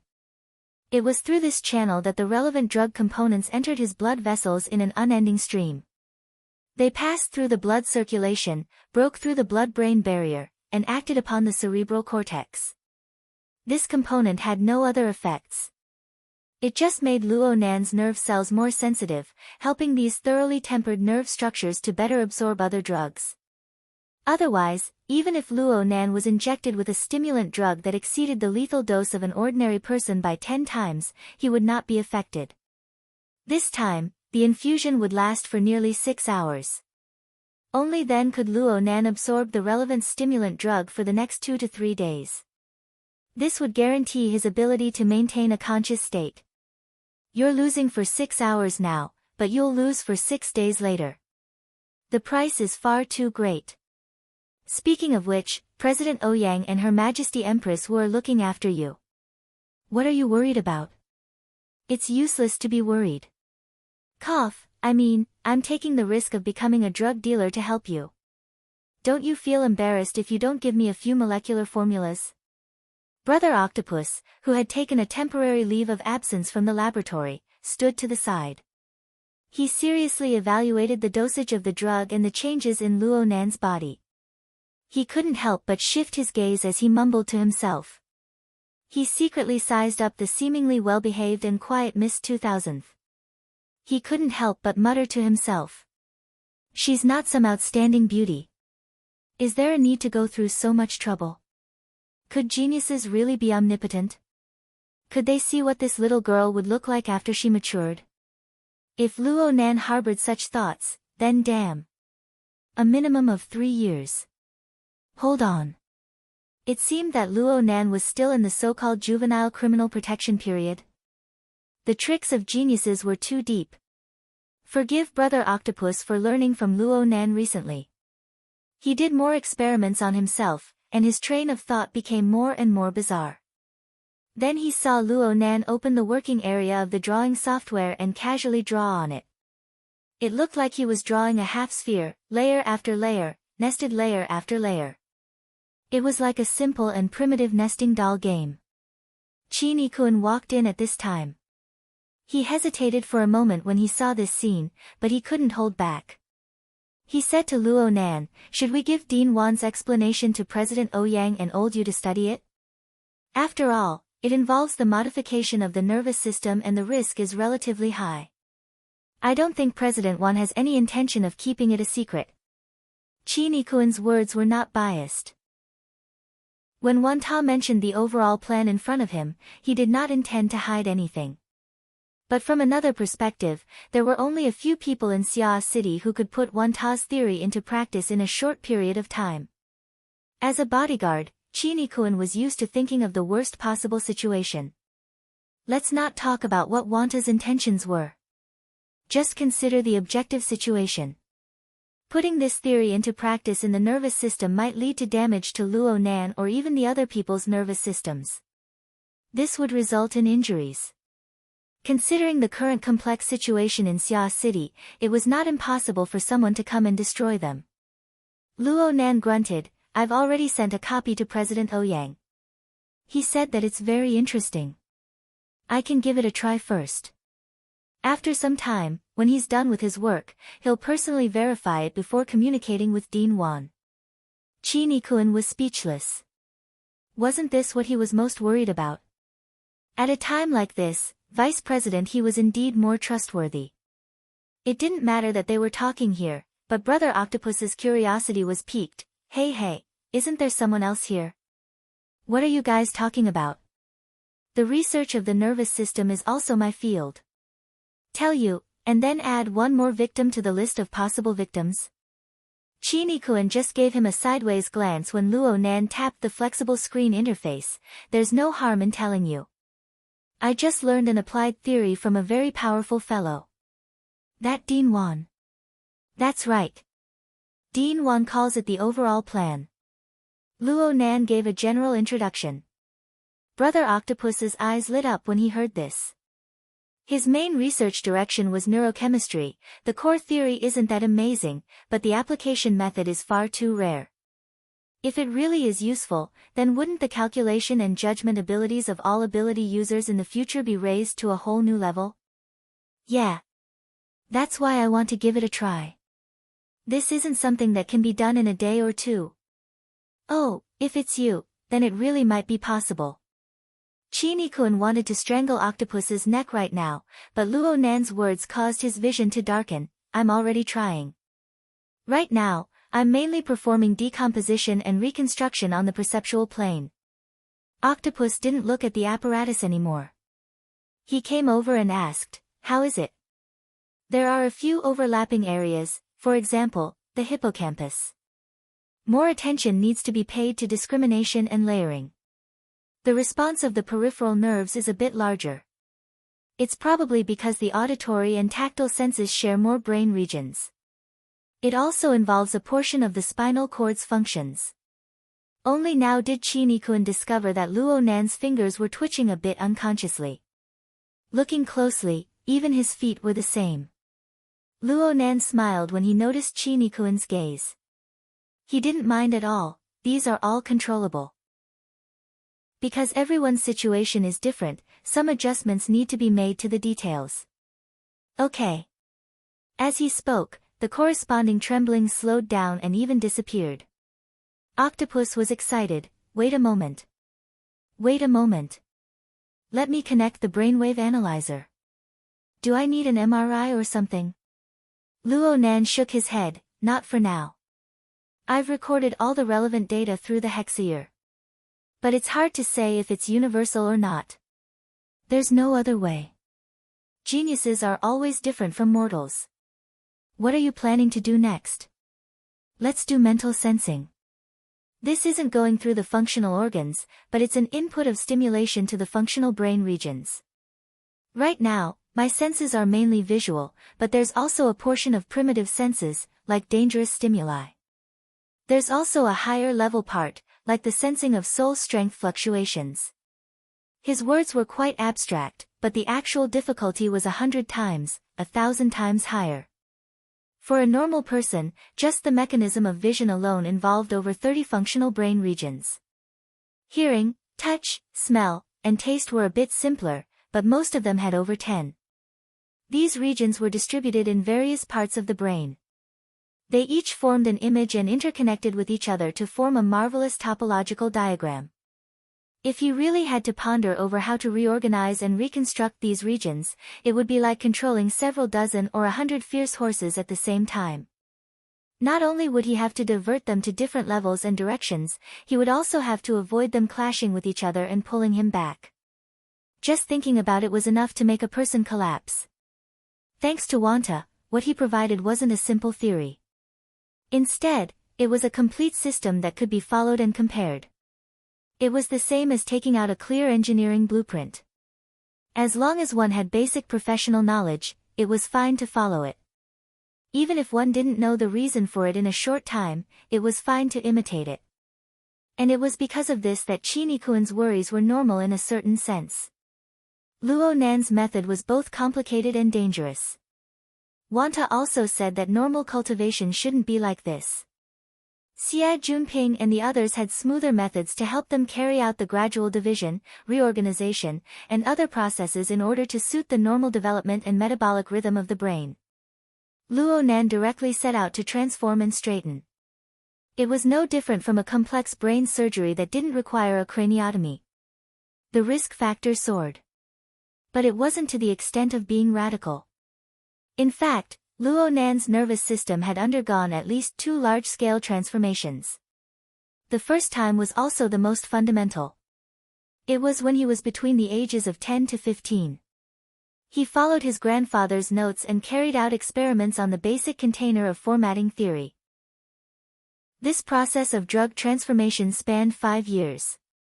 It used an extremely dangerous and extremely cruel method to completely transform Luo Nan's nervous system and physiological foundation. It opened up a heavenly ladder from the material plane to the mental world. It was during this process of transformation that Luo Nan's neural network, which covered his entire body, possessed a high degree of plasticity. The second transformation was when Luo Nan learned from Gym Master Xiu. He came into contact with the internal training method and carried out the cultivation of the 9 orifices and 6 roots technique on this foundation. Of course, there was also a main axis of coupling. This included the actual combat strengthening of his Sanzhou training. This transformation was very short compared to the 5-year process of drug transformation. But it systematically fed back the accumulation of Luo Nan's mental domain to his fleshly body. While strengthening his body, it formed the most revered basic modes of the external 3 harmonies and the internal 3 harmonies in traditional martial arts theory. This allowed Luo Nan to make accurate and efficient responses to external stimuli. It could be said that the growth and development of Luo Nan's neural network and its further expansion and shaping were all on a relatively correct and extremely high path. This foundation was something that Xia Junping, Du Yong, and the other beginner cultivators were unable to reach. Even the vast majority of ability users who had already entered the sect and possessed certain accomplishments were unable to reach. Luo Nan's nervous system was the most complete and perfect building material for plasticity. The corresponding optimization and transformation of the nervous system was just like building blocks. Changing parts of the structural relationships could be reversed at any time. In other words, all he needed to do was erase the newly added synaptic connections and extinguish the corresponding neuronal activation resonance frequency. There was no need to doubt that Luo Nan had this ability. Therefore, when he understood the theoretical foundation of overall planning, all he needed to do was to take the good habits and patterns he had formed in the past. He needed to carry out a simple combing according to the requirements of this theory. He needed to reduce the mutual interference and interference between brain regions to the lowest level. Then he sealed them layer by layer and placed them into the most suitable level and position. He sank them into the deepest depths of the iceberg of the subconscious. Only then did he carry out a higher-level secondary coding. He transformed the reasoning that originally required the participation of subjective consciousness into a kind of intuition and instantaneous judgment. The workload of the brain didn't actually decrease during this process, but it was able to form the most competitive supply chain. It crushed the primitive, unconscious, and inefficient modes of thought. Octopus appeared to be a mad scientist, but he was actually quite cautious in nature. Seeing that Luo Nan hadn't spoken for some time, he became a bit nervous. "How do you feel right now? How are you compared to before?" Luo Nan shook his head slightly. "I can't tell for now. After all, I've learned the 9 orifices 6 roots technique from Gym Master Xiu. I've already reached the pinnacle of perceiving order. It'll be hard for me to make any clear breakthroughs in a short period of time. And I need to redo logic programming for deeper calculations. I want Brother Bamboo Pole to help me do some calculations and verification.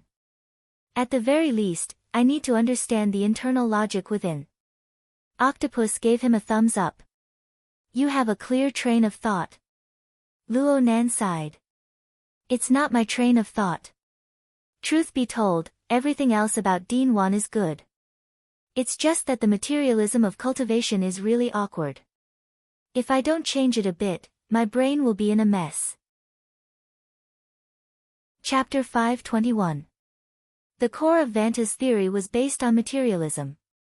From his perspective, even if it was a spiritual ability user's out-of-body phenomenon, it was still nothing more than a projection of the human body's energy structure in the material world.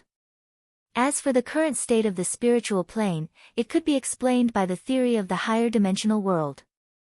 Regardless of who was right and who was wrong, Luo Nan's brain would be screwed if he accepted the complex theories of two systems at the same time. Luo Nan could only make adjustments according to his own actual circumstances. Octopus expressed his support. Just ask Bamboo Pole for help. This guy has a deep understanding of neural network algorithms. I usually ask him for help when I'm making models. Of course, Mr. Luo, please don't forget about me. When I write my thesis. I don't have time to write a thesis. I have. I mean after the transfer is over, I'll definitely have time. Otherwise, what are the 8 tentacles of an octopus for? Well, let's not talk about being the corresponding author or the first author. I'd even accept the title of the second author. Luo Nan chuckled twice and his mind relaxed quite a bit. Octopus continued to ponder over the overall planning theory and clicked his tongue. This Dean Wan is also an interesting person. It's obviously his special skill, but he said he would teach it all at once. I didn't. Chi Nikun witnessed Wanta teaching such a profound and complicated technique with his own eyes. The pressure was immense and he felt as if his brain was half disabled. Since he had listened from the beginning to the end, he knew the difference. That person only told me the result directly, saying that it was enough for Mr. Luo to know this. He only mentioned a few words about the complicated ritual to advance from the basic level to the advanced level. That is something unique to their sect. Octopus instantly understood. I've given you the blueprint and asked you to reverse it. Actually, it's more or less the same. I think there's a big difference. No difference, no difference. As long as you have the answer, you can try a few more times. Chi Nikun couldn't help but want to sigh. Someone quickly come and control this bunch of Frankenstein monsters who didn't take their lives seriously. Before he could finish sighing, the door to the room opened and someone else walked in. The room, which was not very spacious to begin with, became even more cramped with 5 people and equipment. When Chi Nikun and Brother Octopus saw him, they both greeted him, Vice President. Luo Nan frowned. Sister Yuayin, are you okay? Yuayin, who came in, was dressed simply and neatly. However, on her right cheek, there was a twisted scar caused by lightning. It was the mark left behind when she fought with Jean Tong in the morning. Who knew how long it would take for it to recover to its original state? Yuayin didn't care too much about her appearance. She only nodded. I'm fine. Her gaze swept over Rui Wen, who was sitting quietly. She immediately switched to the main topic. The list of all ability users who have entered or are planning to enter Xia City has been updated. The number of C-class and above personnel had already exceeded 200, and they would arrive in the next 1 to 2 days. According to the estimates of the intelligence company, there are at least twice as many people who are still observing the situation. Luo Nan blinked his eyes, allowing his thoughts to enter the real world from laboratory mode. It's a bit less than I imagined. Luo Nan subconsciously erased the hemispherical structure on the flexible screen as he spoke. His brush fell straight to the ground, dividing the work into 2 parts. In his opinion, this represented the classification of the enemies he was currently facing. He wrote 200 on the left side, circled it, and drew a cross in passing. This action was nothing in the eyes of others, but Chi Nikun, Luo Nan's personal bodyguard, had a belly full of subtle information from the conversation between Luo Nan and Dean Wan Ta. He was at a sensitive time, and his eyelids twitched when he saw this. Luo Nan muttered to himself, these are the guys who are tempted and have a lot of motivation. They are driven by their desires. They come as they please. The most typical example is Jean Tong. Are there many extraordinaries like Jean Tong? Yuayin said calmly, there are quite a few. But after this morning's battle, President Ouyang and Her Majesty Empress Wu will form a certain deterrent force. Those people will be more cautious and observe before confirming the news of Jin Tong's death. In addition, President Ouyang is urging headquarters to pass a resolution opposing Jin Tong's actions of attacking a member of the society. He also requests the relevant parties of the inner world to boycott the rewards, missions, and so on related to the so-called 2000th. Octopus couldn't help but interject, how could headquarters let the agreement pass? But they can make their respective standpoints clear. Let everyone stand on the front stage. Is it convenient to take precautions? Want to start a war? He Yuan didn't respond this time. Luo Nan casually moved his pen and scribbled on the other side of the blank space. There's also a part of them. They are the major powers and capitals. In other words, they are orders and financial groups. They also have desires, but they are a bit more abstract. They are considerations of benefits. For the time being, I believe that they will be a bit more rational. At the very least, they will make some risk assessments. There was a hidden meaning in his words. It was true that this part of the threat was more rational, but their infiltration into modern society was pervasive. There were many people who were completely unaware of the 16 billion and the 2000th. They would be driven by these powers and cause trouble for Luo Nan. Even if the news of Jin Tong's death was announced to the public right now, it would at most restrain the first group of stragglers who were driven by desires. As for the large-scale powers, they were large in size and had high sights. They considered the profits of a few years or a few decades later. The death of one or two extraordinaries did not hurt them at all. Perhaps from their perspective, it would be best for the society's internal members and even the entire inner world to beat the brains out of these people. This would be the most beneficial for them in the long run. The various secret orders basically act according to the rules of the inner world. And a portion of the officials don't wish for too many elements of the inner world to be mixed into their projects. From the looks of things, the majority of the powers of the secret orders are still watching from the sidelines. He Yuan analyzed softly. She reminded Luo Nan once more, it's just that threats don't have much effect when it comes to capital. Especially when they see the huge profits. Capital has its own will, but in most cases, it doesn't move according to the will of an individual. Octopus was a bit more acerbic. In comparison, politicians are more principled than them. Of course, most of the time, there are illicit relationships on both sides, vile spawns. Luo Nan looked at the drawing interface. His gaze was fixed on it, but his thoughts were drifting far away. Even so, we can't do nothing before we find a more effective method. From his perspective, it was impossible to chop off the brains of capital. However, if he were to destroy the tools and other means of production of capital, the situation might have changed by then. In other words, he had to take the initiative to change the current situation. He had to break this damned balance. And he had to tilt it in a direction that was advantageous to him. This required a more accurate, more powerful attack. Luo Nan was preparing for this. Brother Octopus reminded them at this time, I'm starting to add ingredients. Why don't you guys slow down and keep quiet? He Yuan heard this and said, I won't disturb you guys anymore. You guys can continue. She gave a slight greeting to everyone in the room as she spoke, pushed open the door, and left. Ha! Ha! Chi-Nikuan's mind was a bit stupefied. He remembered that he had already reported the relevant situation. With He Yuan's rational personality, she should have at least given a few words of advice regarding Luo Nan's actions, right? But what was happening right now? Oh, there was quite a bit of tacit understanding between them.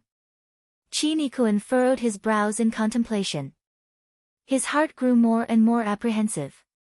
Luo Nan closed his eyes on the recliner. He experienced the familiar yet unfamiliar feeling of the stimulant drug composition seeping into his neurons. It was familiar because this situation had been repeated several thousand times over the past 5 years. It was unfamiliar because his foundational vessel had successfully advanced into the "my heart's a prison" format. This was the first time he had truly received the stimulant effects of such a taboo drug. After several months of cultivation, his grasp of his body and mind was far from what it was 2 months ago. It was just as Dean 1 had said. The self-awareness of an ordinary person was actually excluded from the foundational operation of the brain. But at this time, Luo Nan could truly feel the precise yet rough, strict, and random natural operation pattern of his brain. This was a warm, moist, marvelous domain that could create miracles at any time, yet it was overgrown with weeds. Luo Nan hadn't actually changed too much with the entry of the logic of overall planning. However, his understanding of this domain was completely different now that he looked within himself. It was like learning ancient literature. He looked at the densely packed uncommon characters, the polysemous characters, the phonetic characters, and the awkward syntax. It was hard to think of the image, hard to decipher the meaning. Everything was chaotic when he skimmed over it. But when you really compared the exegesis and annotations, successfully read and memorized it, you could at least have an idea of the structure, the grammar, and the derivation of the branches and tendrils of the text. Overall planning was a work of exegesis on the logic of the brain's functional functions. Even if it was just the words of one school, the meaning was clear and unobstructed. Just by looking at the method, Luo Nan naturally knew where the most important and crucial parts of the text were. There were also some unfinished meanings within that needed to be studied diligently in the future to seek a deeper understanding. This kind of directional pointer was truly rare and exquisite. Luo Nan carried out deductions according to the theory of overall planning. He sorted out the difficulties within one by one, preparing to clarify and express it to bamboo pole in order to form a complete model. Of course, he could also seek guidance from President Ouyang and Wan Ta. Luo Nan engraved these sluggish nodes in his mind. The number gradually increased, and it was hard for Luo Nan to avoid further pondering and pondering. He sought to make the connections within smooth and clear. At the same time, his cerebral cortex was exceptionally active due to the stimulant drug composition. Some fantastic ideas, whether they were illusions or inspirations, were actually random splicing and combinations of relevant information. They were mapped onto the plane of his consciousness, changing in a myriad of colors. But Luo Nan knew that this state was a precursor to losing control of his mind. He immediately prepared to collect his mind and suppress it. But Luo Nan never truly calmed his mind. These chaotic thoughts were naturally divided, categorized, eliminated, and cancelled. A considerable portion of the meaningless deformations were eliminated. The elementary logical model of thought of overall planning seemed to have unwittingly formed an embryonic form. Before he could finish his thought, a ray of light suddenly leaped in his mind. It was not a flash of inspiration, but lightning. Lightning suddenly radiated in all directions from the depths of his brain. It wandered and weaved in and out. In that instant, it was as if a layer of stricter outer membrane had been plated over this region that had just seen the law for the first time. You're tuning in to the Blissful Bookshelf YouTube channel. We're so grateful for your support, and don't forget to subscribe to join us on this incredible journey through captivating stories. Your generosity through donations truly makes a world of difference, as it's the primary source of revenue that allows me to expand and enhance this channel for you. Thank you from the bottom of my heart for being a part of this adventure.